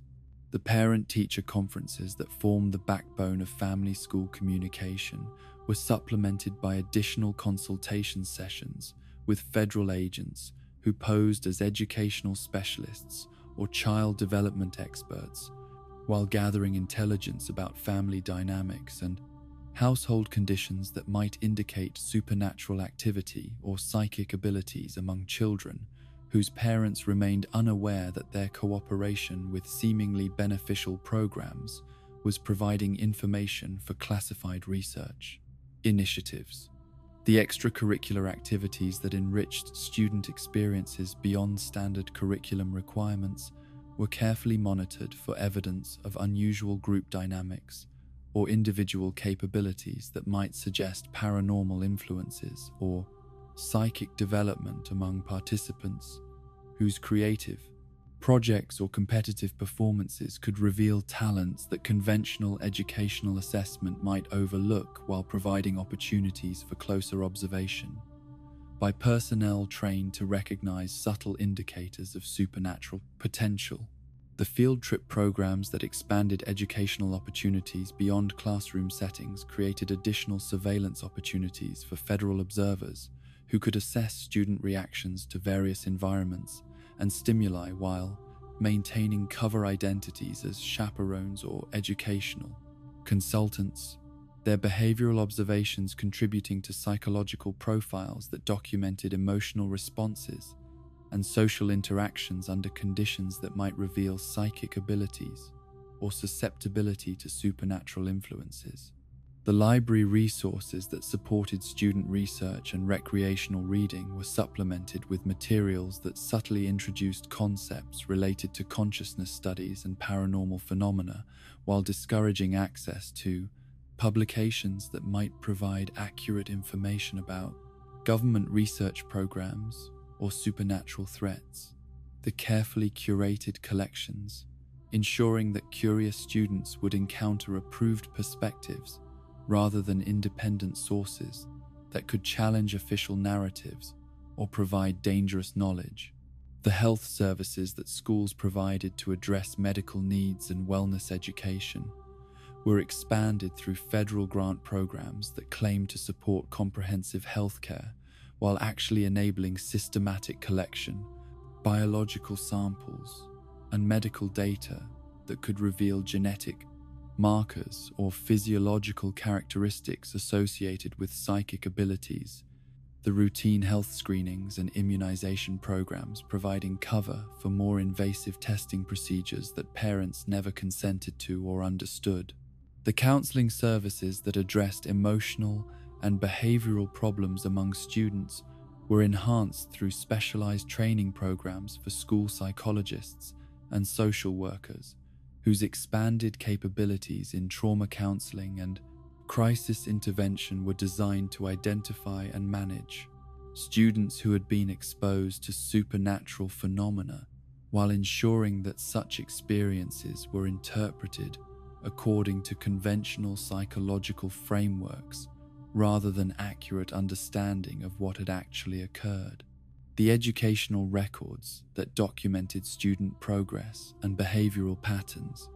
were subject to federal review and copying procedures that violated normal privacy protections while creating permanent files that could be accessed by intelligence agencies for recruitment purposes or security. Investigations, the seemingly routine administrative processes, concealing systematic data collection that transformed educational documentation into intelligence resources for classified programs. The testing protocols that measured academic achievement and cognitive development were supplemented with experimental assessments that claimed to evaluate creative thinking and problem-solving abilities while actually screening for psychic capabilities and psychological characteristics that might indicate supernatural sensitivity or potential for developing enhanced perception under appropriate training conditions. The innovative evaluation methods being promoted as educational advancement rather than intelligence gathering for research programs. The teacher recruitment and training programs that staffed Hawkins schools included background investigations and psychological evaluations that exceeded normal employment screening procedures, while ensuring that educational personnel possessed appropriate temperaments and belief systems for maintaining operational security when unusual events occurred within school environments. The enhanced hiring processes selecting for compliance and discretion rather than purely educational qualifications or teaching effectiveness. The curriculum modifications that were implemented to address changing educational standards actually served to introduce concepts and perspectives that would condition students to accept official explanations for unusual events while discouraging critical thinking about government authority or scientific research that might lead to uncomfortable questions about activities occurring within their community. The subtle changes in textbooks and lesson plans creating intellectual frameworks that supported rather than challenged institutional narratives. The emergency response procedures that schools developed to address various crisis scenarios included specific protocols for handling supernatural incidents or federal interventions that might require immediate evacuation or lockdown, procedures while maintaining cover stories that could explain unusual activities to students and parents whose cooperation was essential for preventing panic or unauthorized disclosure of sensitive information to media organizations or oversight committees. The alumni tracking systems that maintained contact with graduates for fundraising and community engagement purposes were expanded to include comprehensive life monitoring that could identify former students whose career paths or personal circumstances might provide access to sensitive information, or create security risks if their knowledge of childhood experiences in Hawkins were ever disclosed to unauthorized personnel or investigative journalists seeking evidence of government wrongdoing. The legacy of federal infiltration within Hawkins' educational institutions continued to influence teaching practices and administrative policies long after apparent resolution of supernatural crises. The institutional changes that had been implemented to support classified research, creating permanent alterations in school culture and community relationships that would affect educational quality and family trust for generations of students whose intellectual development had been shaped by priorities that served government interests rather than genuine educational excellence or child welfare. The small-town newspaper that served as Hawkins' primary source of local information during the decades when supernatural forces were slowly infiltrating their community operated according to traditional journalistic principles that emphasized community service and factual reporting while remaining completely unaware that its editorial decisions and news coverage were being influenced by federal agencies whose control over information flow extended far beyond normal government transparency requirements to include systematic manipulation of public perception and narrative management, designed to conceal classified research programs and their catastrophic consequences for ordinary citizens. The Hawkins Post building on Main Street represented the modest aspirations of local journalism in communities where newspapers functioned more as community bulletin boards than investigative enterprises. The small staff and limited resources that characterized most rural publications, creating vulnerabilities that federal information control specialists could easily exploit. Through advertising pressure and editorial guidance, disguised as professional development opportunities for journalists whose careers depended upon maintaining positive relationships with local businesses and government agencies that provided essential revenue and access. Tom Holloway, the editor who guided the newspaper's coverage during most of the supernatural crisis period, embodied the conventional approach to small-town journalism that prioritized maintaining community harmony over pursuing controversial stories that might disturb social peace or economic stability. His professional background in corporate communications and public relations, providing limited preparation for recognizing or responding to sophisticated disinformation campaigns designed by intelligence professionals whose expertise in media manipulation exceeded anything taught in journalism, schools, or professional development programs. The editorial policies that governed news selection and story treatment at the Hawkins Post reflected implicit understanding that certain topics remained off-limits due to their potential for causing community controversy or attracting unwanted attention from federal agencies whose presence in the area was acknowledged but never examined through investigative reporting that might reveal uncomfortable truths about government activities and their impact on local residents who deserved accurate information about threats to their firm, safety, and welfare. The advertising revenue that sustained the newspaper's operations created economic dependencies that federal agencies could exploit through indirect pressure on local businesses whose marketing budgets might be influenced by suggestions from government contractors or federal employees whose purchasing decisions affected commercial relationships throughout the community. The subtle financial coercion, ensuring editorial cooperation without requiring direct intervention or obvious censorship that might alert journalists to manipulation of their professional independence. The staff recruitment that brought Nancy Wheeler into the newsroom during her senior year of high school represented both opportunity for fresh perspective and potential security risk for agencies whose information control efforts required careful monitoring of personnel whose investigative instincts might lead them towards stories that contradicted official narratives about community events and government activities. her youth and inexperience providing protective cover, while her intelligence and determination created ongoing concerns about unauthorized disclosure of sensitive information. The story assignments that Nancy received during her tenure at the newspaper were carefully structured to channel her investigative energies towards safe topics that would satisfy her journalistic ambitions, while avoiding areas where deeper research might uncover evidence of government wrongdoing or supernatural phenomena. The editorial guidance that shaped her professional development, serving dual purposes of nurturing legitimate talent while protecting institutional interests that required continued public ignorance about classified programs.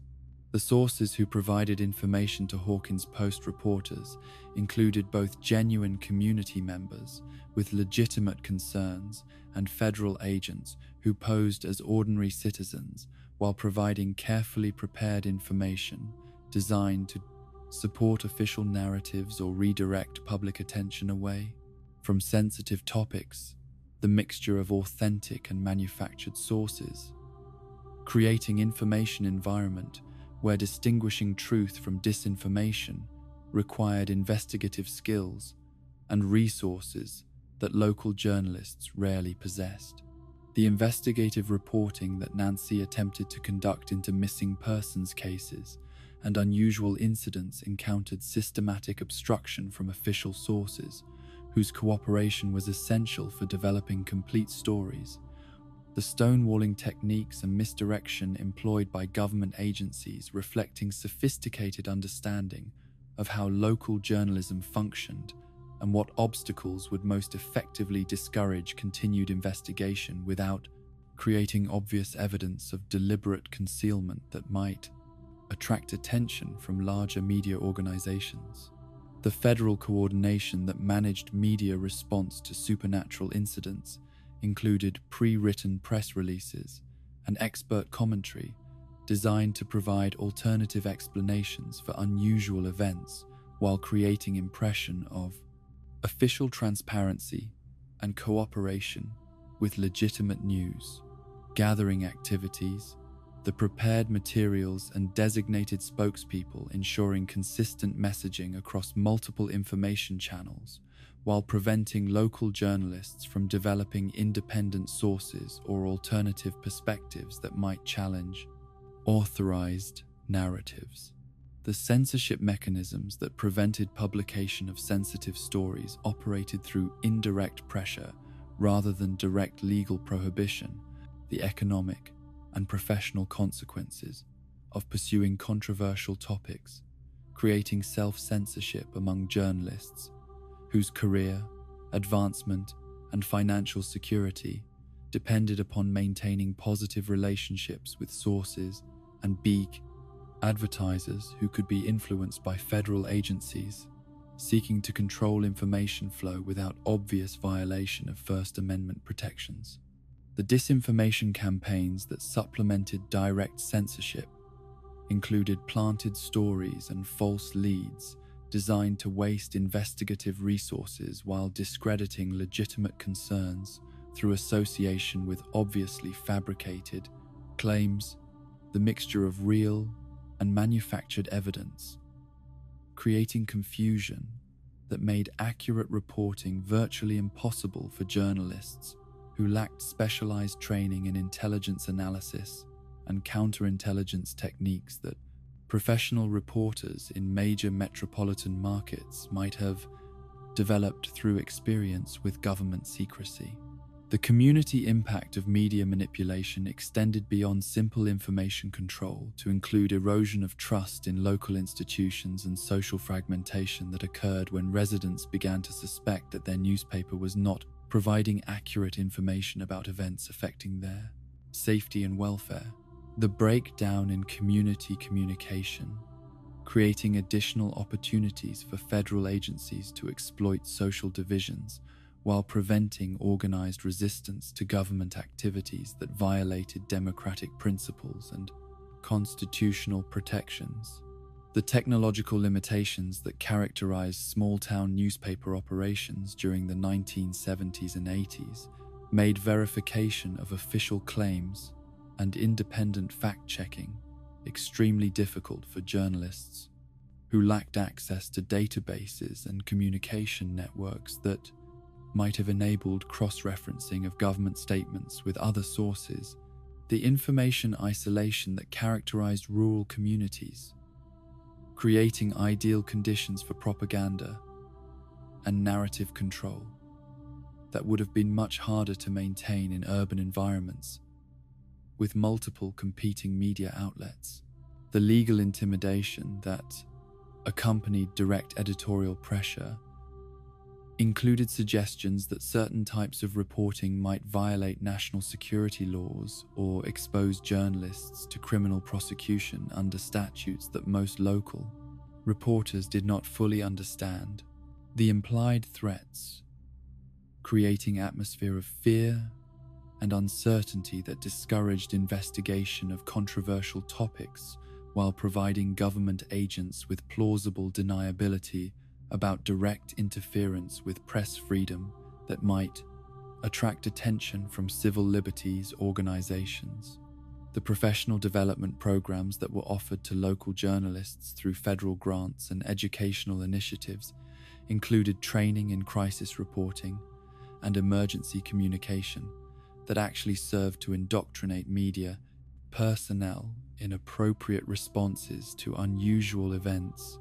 The seemingly beneficial educational opportunities, ensuring that news coverage would follow predetermined patterns that supported official narratives, while appearing to result from independent professional judgment rather than external manipulation. The circulation patterns and reader demographics that characterized the Hawkins Post's audience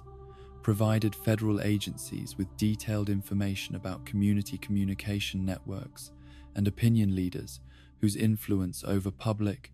perception made them either valuable assets for information dissemination or potential threats requiring closer monitoring and possible intervention. If their skepticism about official explanations began attracting significant community support or media attention from outside organizations, the archives and back issues that preserved the newspaper's historical coverage of community events were subject to periodic review and selective editing by federal personnel whose access to newspaper files enabled removal or alteration of articles that contained information potentially damaging to classified programs. The systematic revision of historical records, ensuring that future researchers and journalists would find no evidence of government activities or supernatural incidents that contradicted official narratives about community history. The resistance efforts that Nancy Wheeler eventually mounted against editorial censorship and information control represented dangerous precedent for federal agencies whose success in managing public perception depended upon maintaining cooperative relationships with local media outlets. Her determination to pursue truth regardless of professional consequences, creating security concerns that required more aggressive intervention techniques, including direct intimidation and possible termination of her employment through pressure on newspaper management.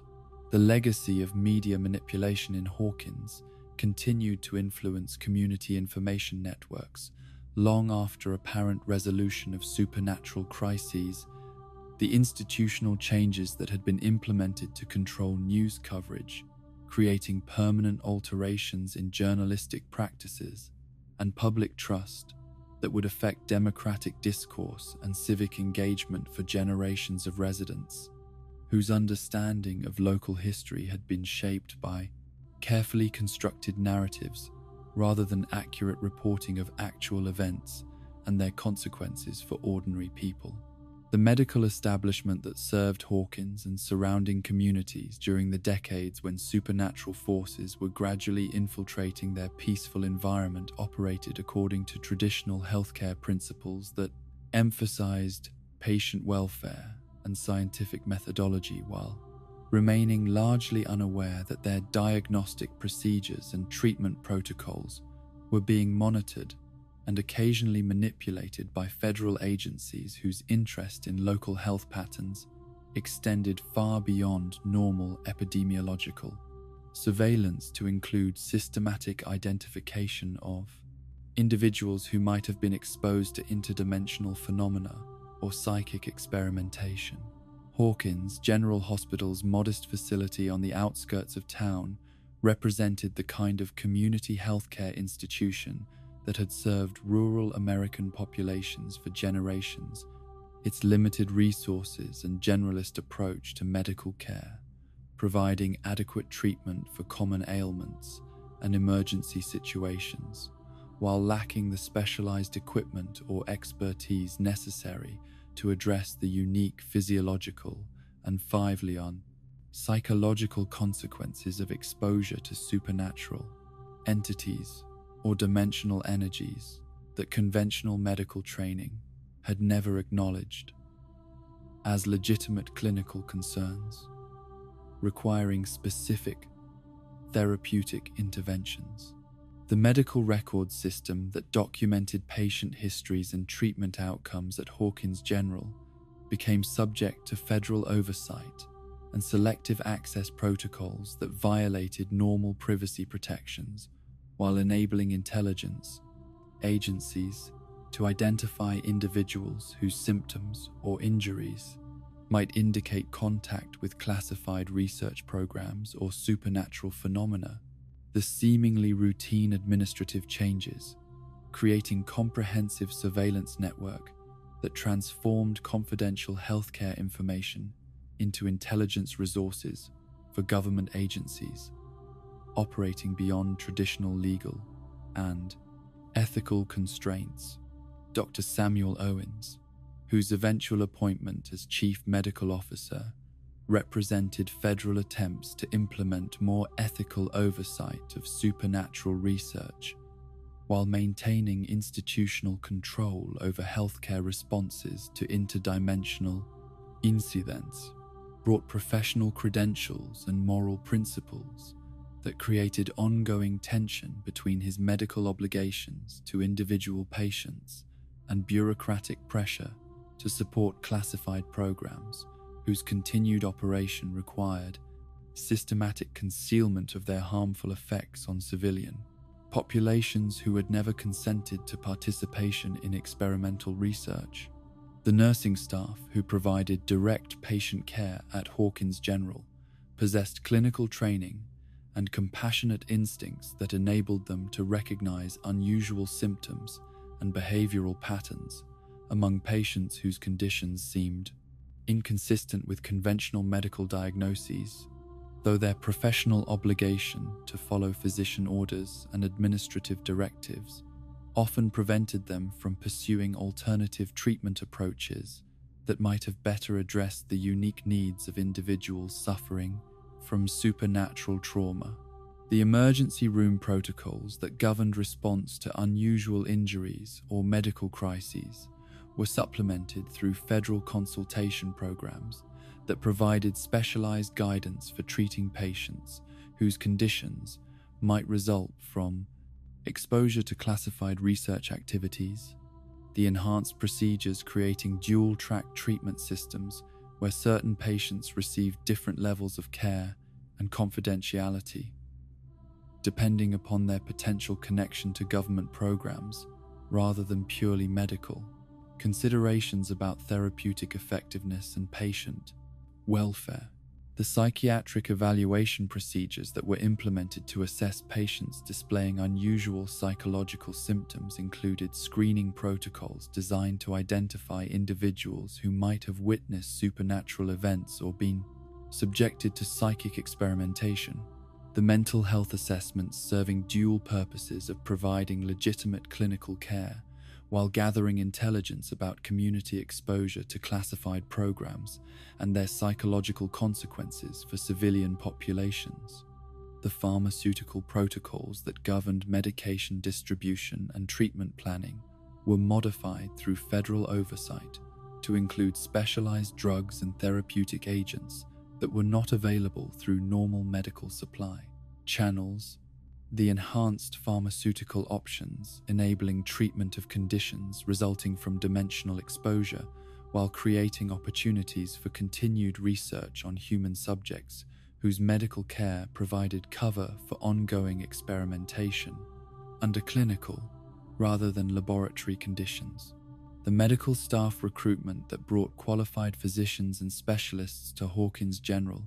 included background investigations and security clearances that exceeded normal employment screening procedures, the enhanced hiring processes, ensuring that healthcare personnel possessed appropriate psychological profiles and institutional loyalty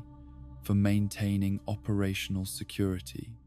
when treating patients whose conditions might reveal sensitive information about government activities or supernatural phenomena that required absolute confidentiality.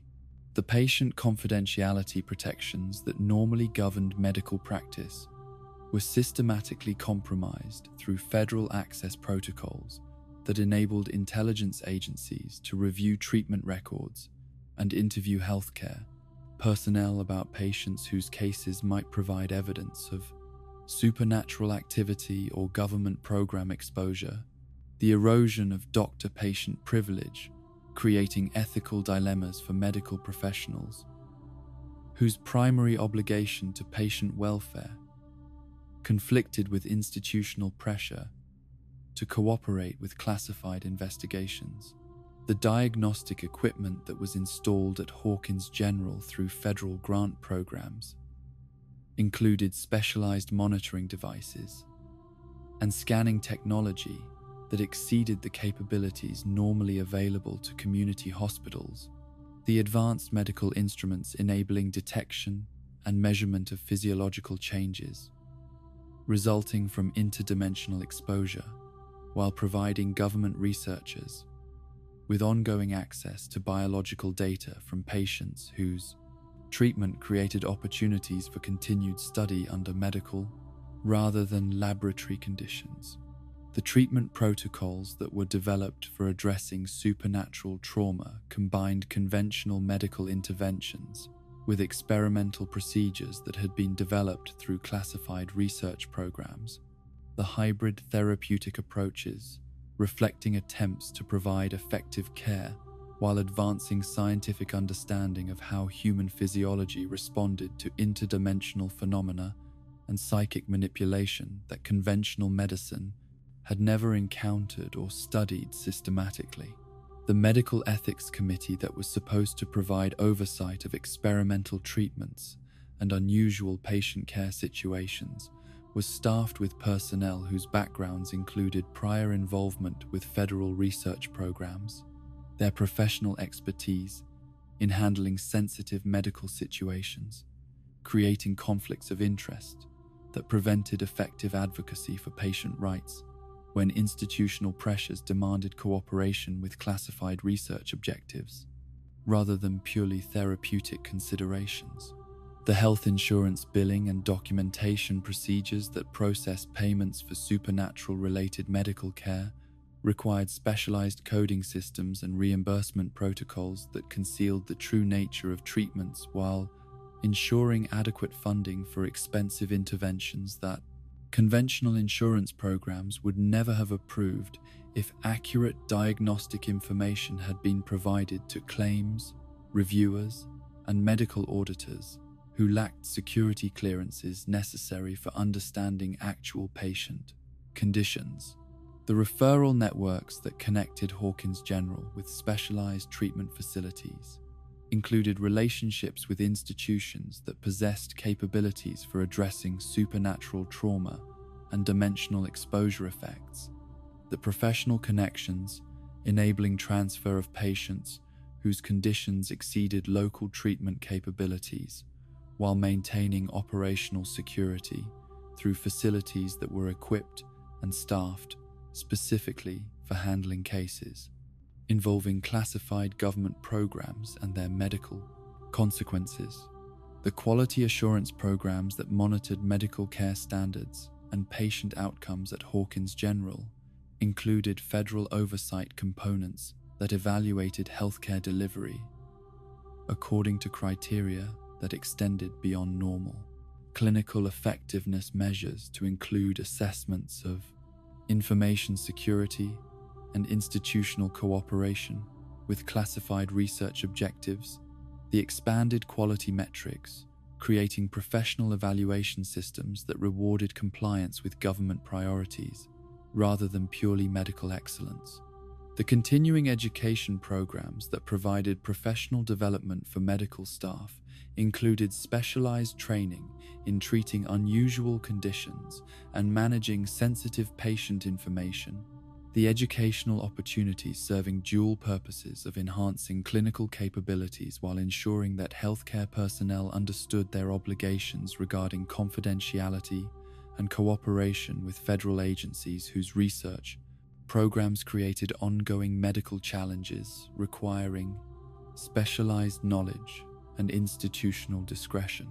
The community health surveillance systems that monitored population health patterns and disease trends were expanded through federal programs that claimed to support public health preparedness while actually creating comprehensive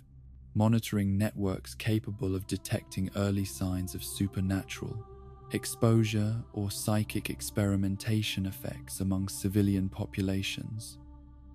whose health data provided valuable intelligence about the broader impact of classified research programs on community welfare.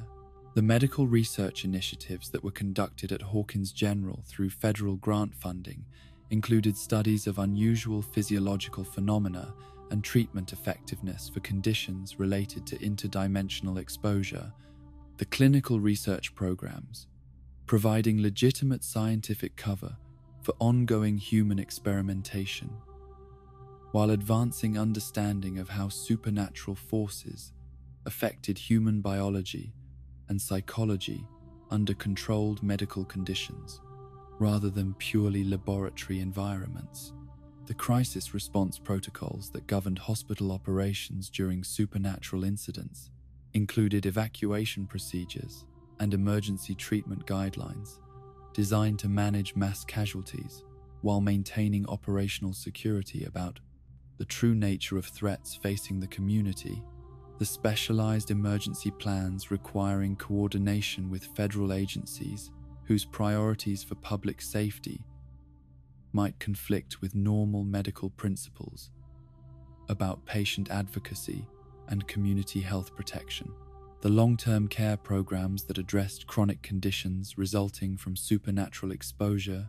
required ongoing federal coordination and specialized resources that extended far beyond normal community hospital capabilities.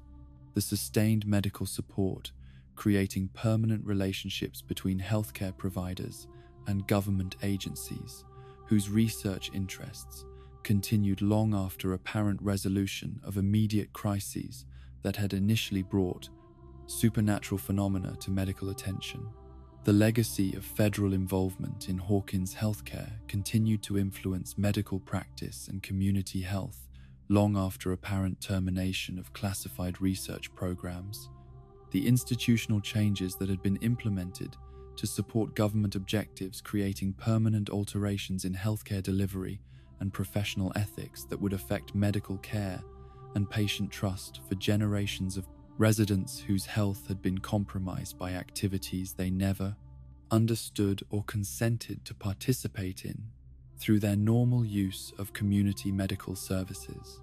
The religious and civic organizations that formed the spiritual and social backbone of Hawkins community during the decades when supernatural forces were gradually infiltrating their peaceful environment operated according to traditional principles of moral guidance and community service, while remaining completely unaware that their membership roles and social activities were being monitored by federal agencies whose interest in local religious and civic participation extended far beyond normal community oversight to include systematic identification of individuals whose moral authority and social influence made them either valuable assets for information dissemination or potential threats requiring closer surveillance and possible intervention. Hawkins Community Church, whose white steeple and red brick facade had dominated the town square since 1892, represented the kind of mainstream Protestant institution that had provided spiritual guidance and social cohesion for generations of small-town American families. Its weekly services and community outreach programs, creating networks of mutual support and shared values that federal agencies recognized as powerful tools for shaping public opinion and managing social responses to unusual events that might otherwise have generated panic or resistance to government authority. Reverend Charles Larson, whose 28 years of pastoral service had established him as one of Hawkins' most trusted moral authorities, embodied the conventional approach to community religious leadership that emphasized personal salvation and social harmony, while remaining deliberately uninformed about political controversies or government activities that might compromise his ability to provide spiritual comfort to congregation. Members whose diverse backgrounds and employment situations required pastoral neutrality on matters that could divide rather than unite the faithful. The Sunday worship services that brought together families from throughout Hawkins and surrounding rural areas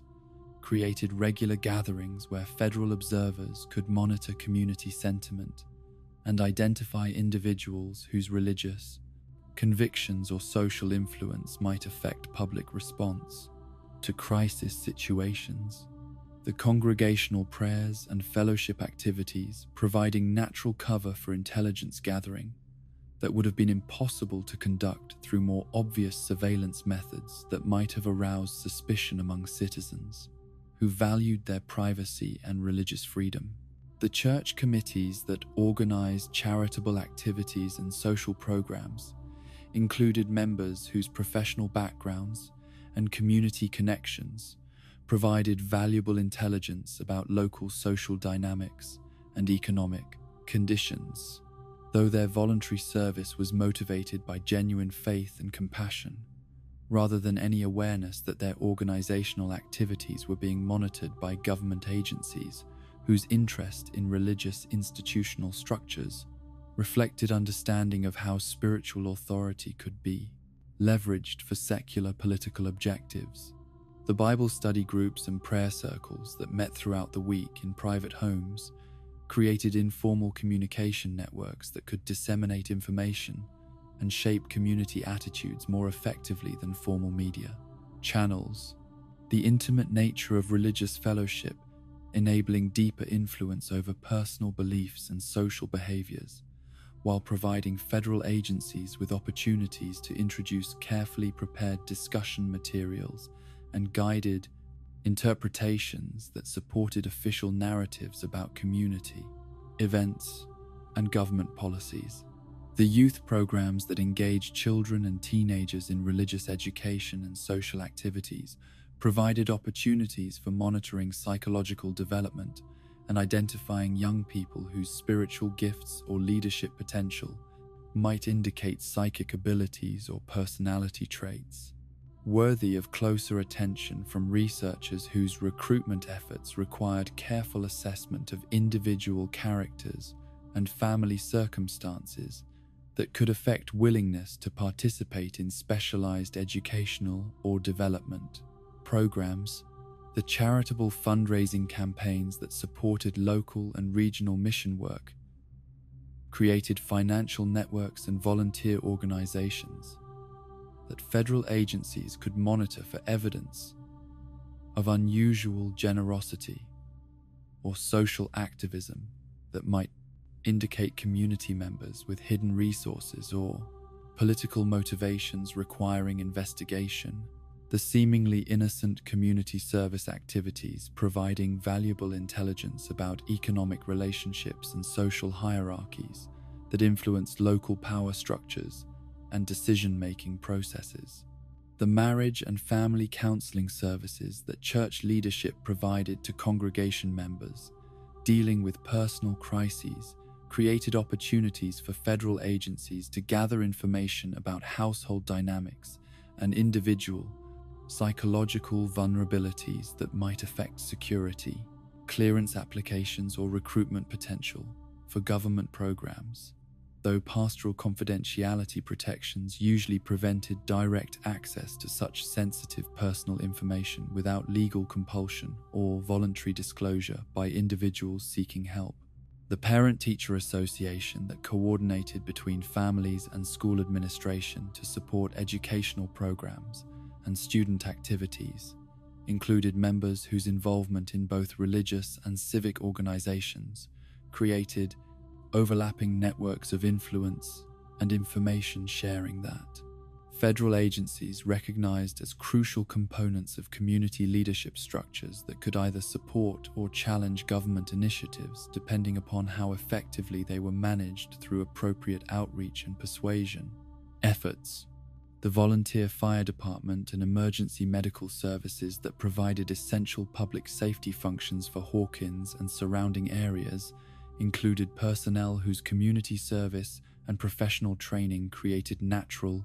justifications for enhanced security clearances and specialized equipment that could support federal operations during crisis situations. Their established authority and community trust providing valuable cover for activities that might otherwise have attracted unwanted attention from residents who were naturally suspicious of government intrusion. The Lions Club and Rotary International chapters that brought together local business and professional leaders for weekly meetings and community service projects created forums where economic development and civic improvement initiatives could be coordinated with federal objectives through carefully managed discussions and project proposals that appeared to result from local initiative rather than external influence. The service club meetings providing regular opportunities for informal intelligence gathering and relationship building among community decision makers. The women's auxiliary organizations that supported church activities and community charitable work included members whose social connections and volunteer activities provided comprehensive knowledge of family circumstances, personal relationships throughout Hawkins, their informal communication networks and mutual aid activities, creating intelligence resources that federal agencies could access through careful cultivation of key individuals whose cooperation might be secured through appeals to patriotic duty or community welfare concerns. The seasonal festivals and community celebrations that marked important occasions in Hawkins' annual calendar created opportunities for federal agencies to observe social dynamics and identify potential security risks among residents, whose behavior during public gatherings might indicate psychological instability or political dissatisfaction that could affect community cooperation with government initiatives. The festive atmospheres providing natural cover for surveillance activities that would have been more obvious in normal circumstances. The historical societies and cultural preservation organizations that maintained community traditions and documented local history included members whose research activities and archive access could potentially uncover evidence of government activities that required continued secrecy, their scholarly interests and preservation efforts requiring careful monitoring to ensure that historical documentation remained consistent with official narratives about community development and federal involvement in local affairs.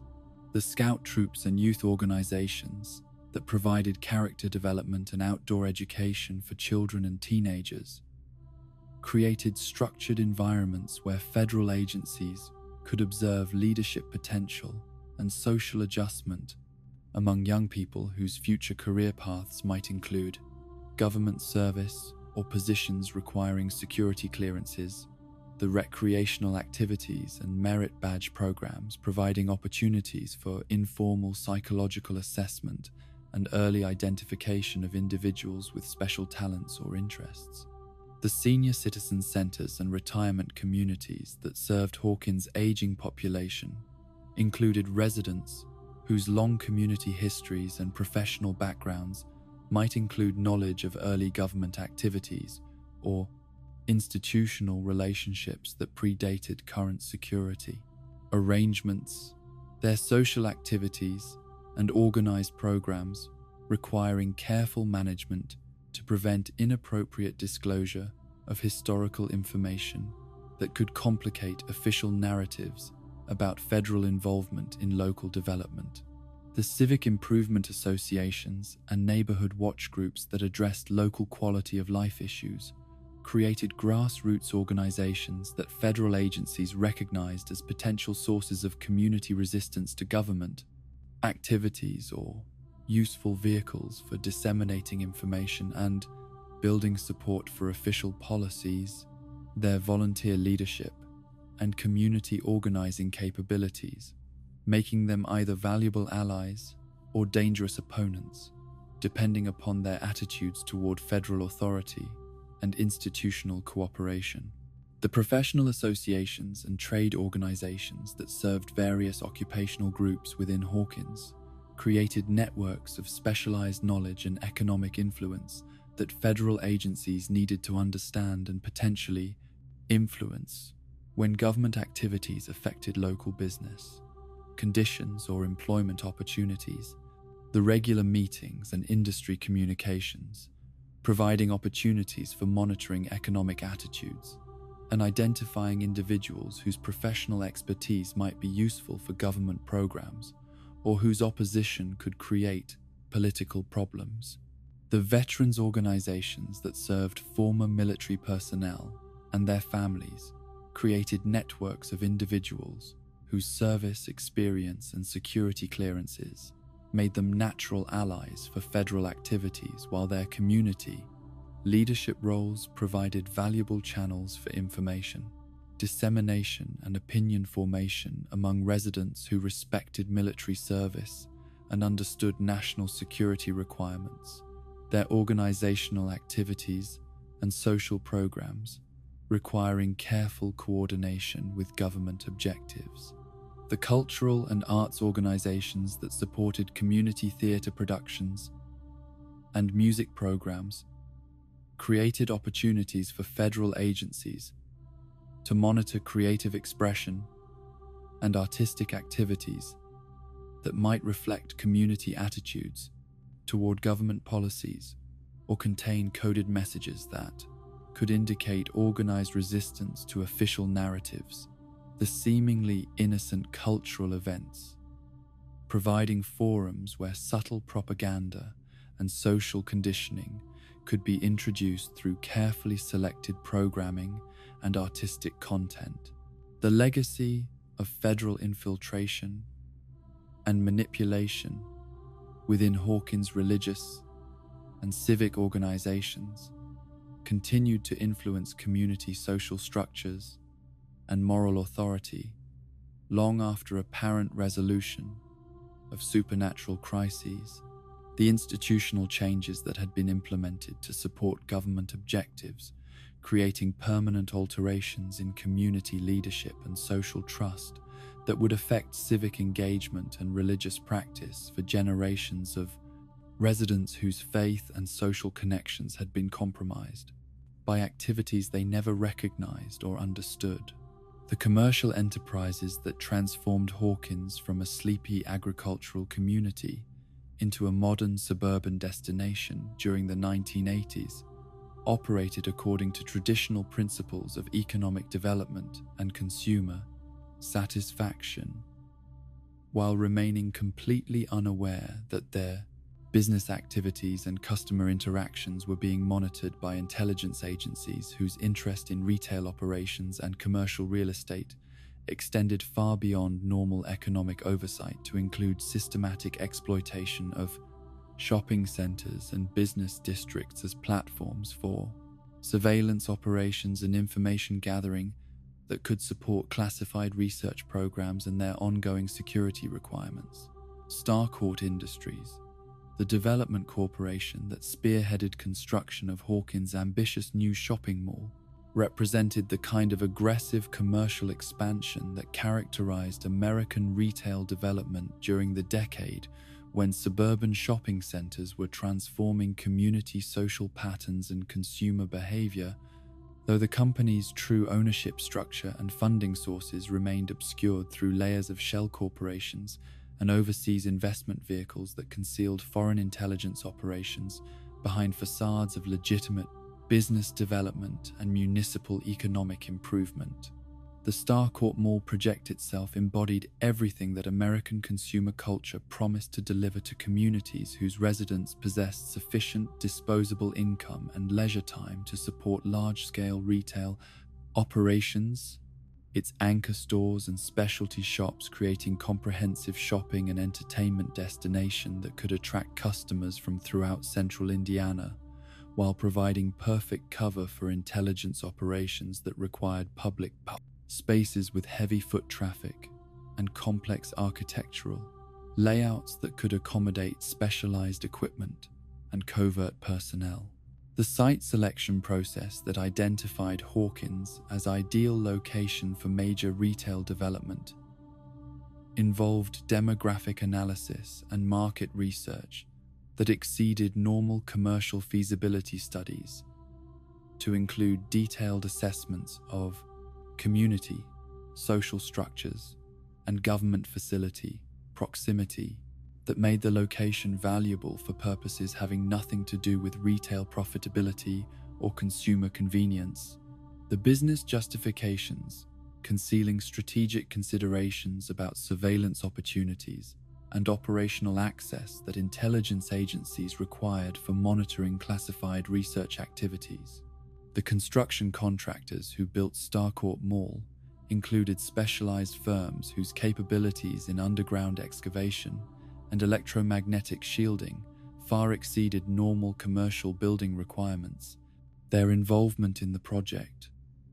reflecting needs for creating spaces that could house sophisticated electronic equipment and communication systems while maintaining appearances of conventional retail construction that would not attract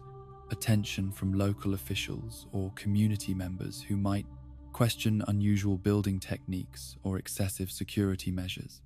The retail tenants who opened stores within Starcourt Mall represented mixture of legitimate businesses seeking profitable locations and front operations, established specifically to provide cover for intelligence activities, the anchor department stores and specialty shops, creating authentic commercial environment while concealing observation posts and communication centers that could monitor customer behavior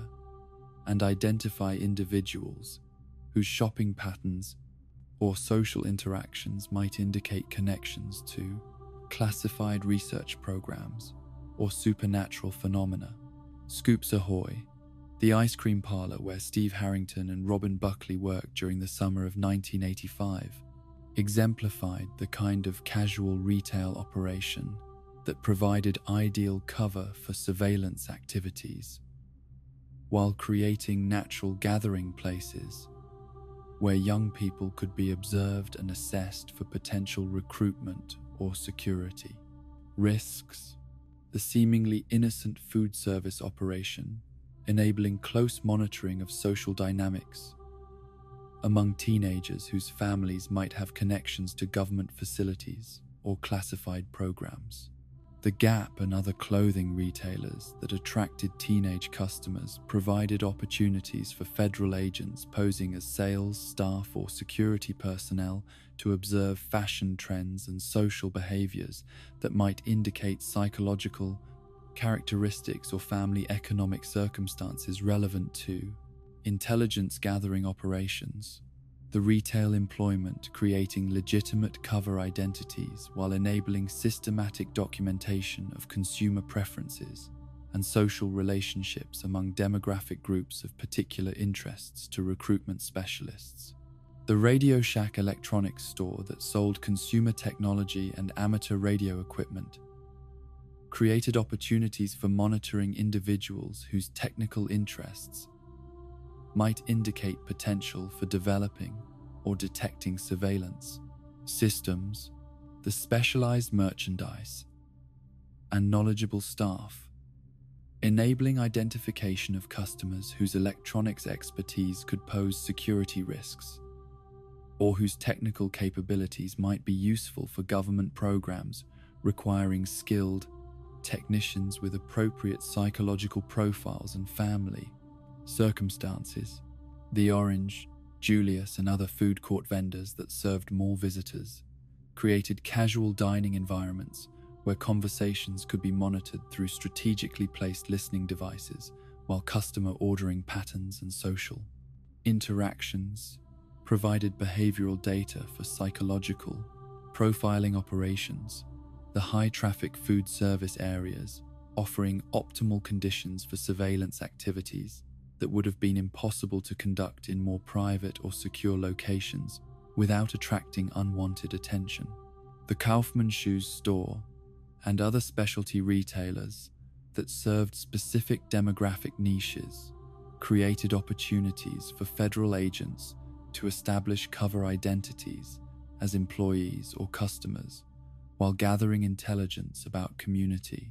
economic patterns, and family spending behaviors that might indicate hidden income sources or unusual financial circumstances worthy of further investigation. The diverse retail mix, enabling comprehensive monitoring of consumer activity across multiple market segments and age groups. The Sam Goody record store that sold music and entertainment products attracted customers whose cultural interests and media consumption habits could provide insights into psychological profiles and social influences that might affect susceptibility to propaganda or recruitment approaches. The popular music and youth culture merchandise creating natural gathering places where informal social networks could be observed and potentially influenced through carefully curated product selections and promotional activities. The Spencer's Novelty Shop and other entertainment-oriented retailers that sold humor items and pop culture merchandise created environments where federal agents could observe social dynamics and cultural attitudes among community members whose recreational preferences might indicate personality traits or belief systems relevant to security assessments. The casual shopping atmosphere enabling behavioral observation, while customers remained unaware that their interactions and purchasing decisions were being systematically documented. The Walden Books store that served readers seeking popular fiction and educational materials provided opportunities for monitoring intellectual interests and information consumption patterns among community members whose reading habits might indicate political attitudes or knowledge levels that could affect their responses to government policies or crisis situations. The bookstore's customer records and staff observations, creating comprehensive databases of community literary preferences and educational backgrounds. The J.C. Penney and Sears department stores that anchored the mall's retail offerings employed numerous local residents whose positions as sales staff and customer service representatives provided natural cover for intelligence gathering while creating extensive networks of community informants who could monitor social trends and identify individuals whose circumstances might change in ways relevant to government interests. The large retail operations requiring sufficient staff to enable systematic surveillance of customer interactions. The maintenance and security operations that kept Starcourt Mall functioning safely and efficiently included personnel whose backgrounds exceeded normal commercial employment requirements to include specialized training in electronics and communication systems, their legitimate facility management responsibilities, providing cover for installation and maintenance of surveillance equipment, while their security duties enabled comprehensive monitoring of visitor behavior and identification of potential threats or intelligence opportunities. The banking services that were provided within the mall through automated teller machines and financial service kiosks created additional opportunities for monitoring community, economic activity, while gathering intelligence about spending, patterns, and financial relationships that might indicate connections to classified programs or unusual income sources. The convenient financial services enabling systematic tracking of monetary transactions. While customers remained unaware that their banking activities were being systematically analyzed. The promotional events and seasonal celebrations that drew large crowds to Starcourt Mall created opportunities for federal agents to observe community social dynamics, while conducting surveillance operations under cover of normal commercial activities. The festive atmospheres and special events, providing natural justifications for increased security presence and electronic monitoring that might otherwise have attracted attention from visitors who were sensitive to government surveillance. Activities. The customer service operations that handled complaints and special requests created databases of personal information and contact details that could be accessed for intelligence purposes, while the problem resolution processes enabled detailed assessment of individual psychological characteristics and family circumstances that might affect security clearances or recruitment potential. The routine business interactions providing valuable intelligence resources without requiring obvious government involvement or legal compulsion. The parking facilities and transportation systems that served Starcourt Mall customers included surveillance capabilities that exceeded normal retail security requirements to enable comprehensive monitoring of visitor arrival and departure patterns. The traffic flow analysis and license plate recognition systems, creating detailed records of community movement patterns that could be correlated with other intelligence sources to build comprehensive profiles of individual behavior and social relationships. The corporate management structure that oversaw Starcourt Mall operations included executives whose backgrounds combined legitimate retail experience with intelligence community connections, their business leadership responsibilities, providing cover for coordination with federal agencies, while their commercial expertise enabled creation of authentic retail environments that could support surveillance operations without compromising the facility's effectiveness as legitimate shopping destination for community residents. The legacy of commercial infiltration and surveillance through retail operations continued to influence Hawkins' economic development and consumer culture long after the destruction of Starcourt Mall and apparent termination of foreign intelligence operations. The institutional relationships and monitoring capabilities that had been developed through commercial enterprises, creating permanent changes in community business practices and consumer privacy that would affect economic activity and social interactions for generations of residents whose shopping and entertainment experiences had been systematically exploited for intelligence gathering purposes. The informal networks of resistance and truth-seeking that emerged from Hawkins' civilian population during the decades when supernatural forces and government conspiracies threatened their community represented the kind of grassroots organizing that occurred when ordinary citizens discovered that official institutions could not be trusted to protect their welfare or provide accurate information about threats to their safety. The spontaneous coalitions of concerned families and determined individuals demonstrating that democratic values and human decency could survive even when formal governmental structures had been compromised by classified programs and foreign infiltration operations. Joyce Byers, whose transformation from struggling single mother to fierce advocate for truth and justice exemplified the kind of moral courage that institutional power structures could neither predict nor effectively counter, embodied the natural resistance that emerged when parental instincts encountered bureaucratic obstruction and official deception. Her refusal to accept convenient explanations or defer to authority figures whose priorities clearly did not include protecting the children and families whose welfare should have been their primary concern,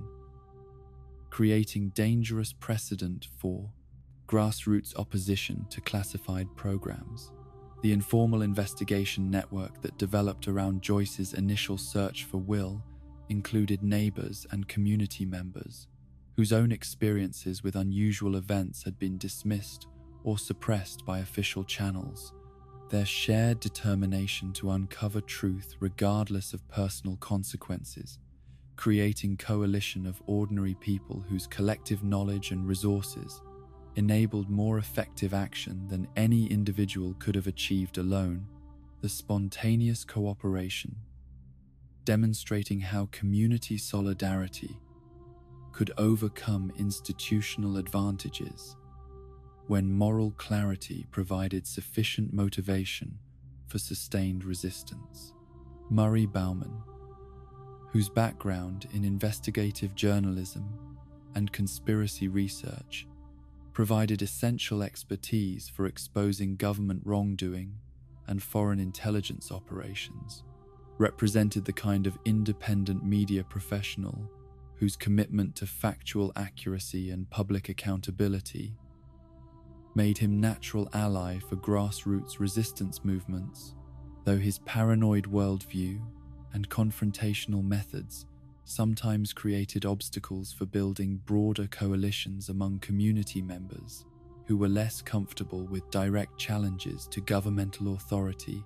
and institutional legitimacy. The documentation efforts that preserved evidence of supernatural incidents and government cover-ups required careful coordination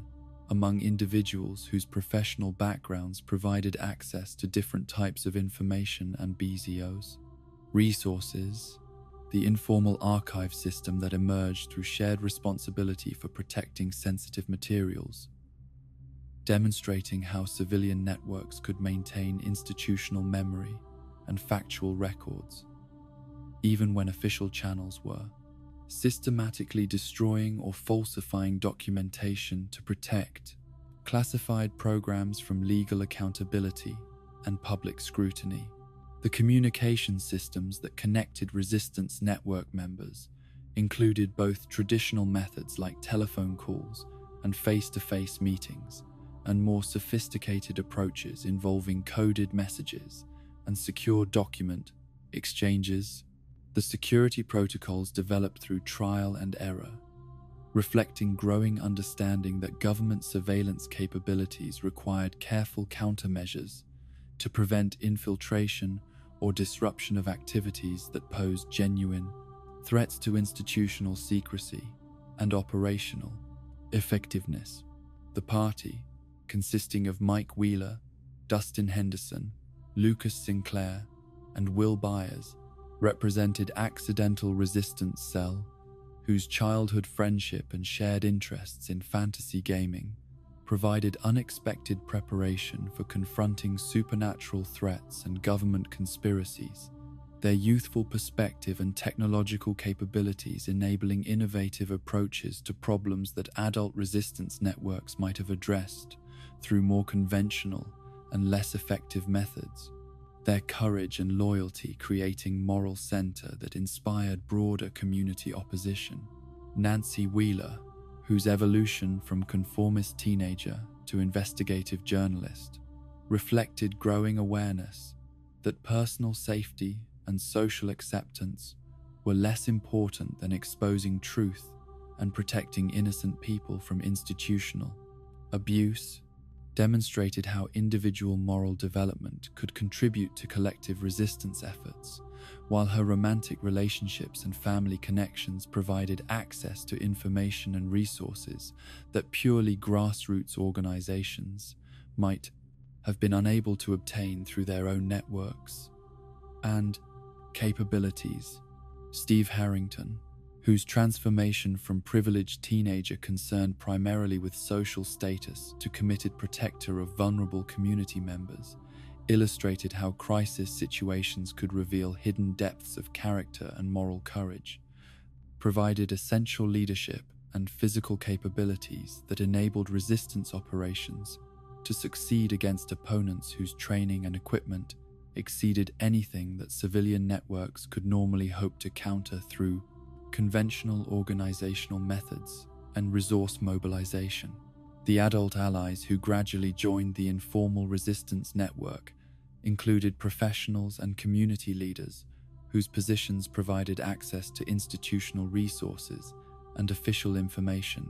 while their personal integrity prevented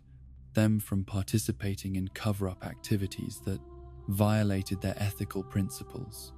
The growing coalition of legitimate authority figures, creating political protection and operational capabilities that purely grassroots resistance could never have achieved independently. The technological resources that resistance network members contributed to collective efforts included both legitimate equipment and improvised devices that enabled communication and surveillance activities necessary for gathering intelligence about government operations and supernatural threats. The combination of consumer electronics and professional-grade systems demonstrating how civilian technical expertise could create effective countermeasures against institutional advantages in funding and specialized equipment acquisition. The safe houses and meeting locations that provided security for resistance activities required careful selection and management to prevent discovery by government surveillance, while enabling regular coordination and planning activities that required face-to-face interaction among network members whose security depended upon maintaining operational security protocols developed through experience rather than formal training in counterintelligence and clandestine operations. The financial support that sustained resistance activities came from personal resources and voluntary contributions, rather than external funding sources that might have compromised operational independence. The reliance on individual sacrifice and community solidarity, ensuring that resistance efforts remained genuinely grassroots, while creating inevitable limitations on scope and duration of activities that required sustained material support and professional-level resource allocation. The legal strategies that resistance network members developed to protect themselves and expose government wrongdoing included both formal complaints and lawsuits and informal pressure campaigns designed to generate publicity and political accountability for institutional failures and criminal activities. The combination of official legal channels and media exposure, creating multiple avenues for challenging government secrecy, while recognizing that conventional legal remedies were often inadequate for addressing classified programs operating beyond normal oversight. The psychological support systems that helped resistance network members cope with trauma and stress included both professional counseling and informal peer support arrangements that acknowledged the unique challenges of opposing powerful institutions while maintaining personal relationships and community connections that might be threatened by association with controversial political activities. The mutual aid networks demonstrating how collective solidarity could address individual needs while strengthening overall resistance capabilities. The recruitment and security screening processes that governed expansion of resistance networks required careful balance between operational security requirements and need for additional personnel and resources. The informal vetting procedures and gradual integration protocols, reflecting understanding that government infiltration attempts posed constant threats to network integrity, while excessive paranoia could prevent effective action, and community building necessary for sustained opposition to institutional power. The tactical innovations that Resistance Network members developed through necessity and experimentation included both direct action techniques and indirect influence strategies that maximized impact while minimizing risk to participants, whose personal safety and family welfare remained primary concerns despite their commitment to exposing truth and protecting community interests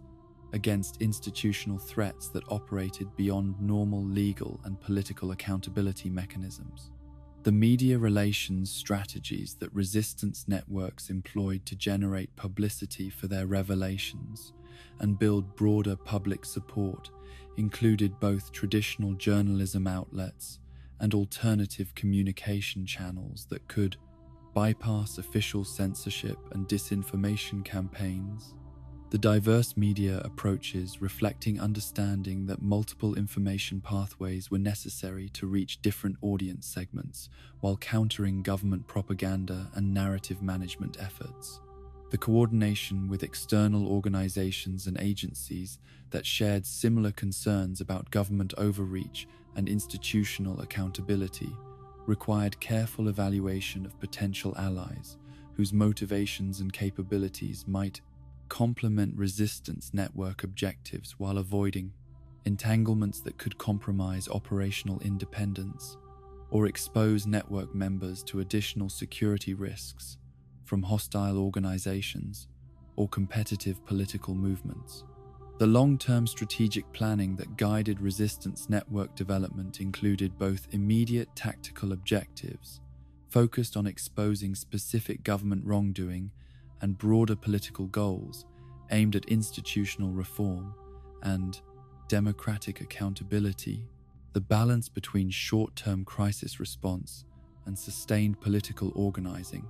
reflecting understanding that effective resistance required both emergency response capabilities and permanent changes in governmental structures and public awareness. The legacy of grassroots resistance in Hawkins continued to influence community organizing and political activism long after apparent resolution of supernatural crises.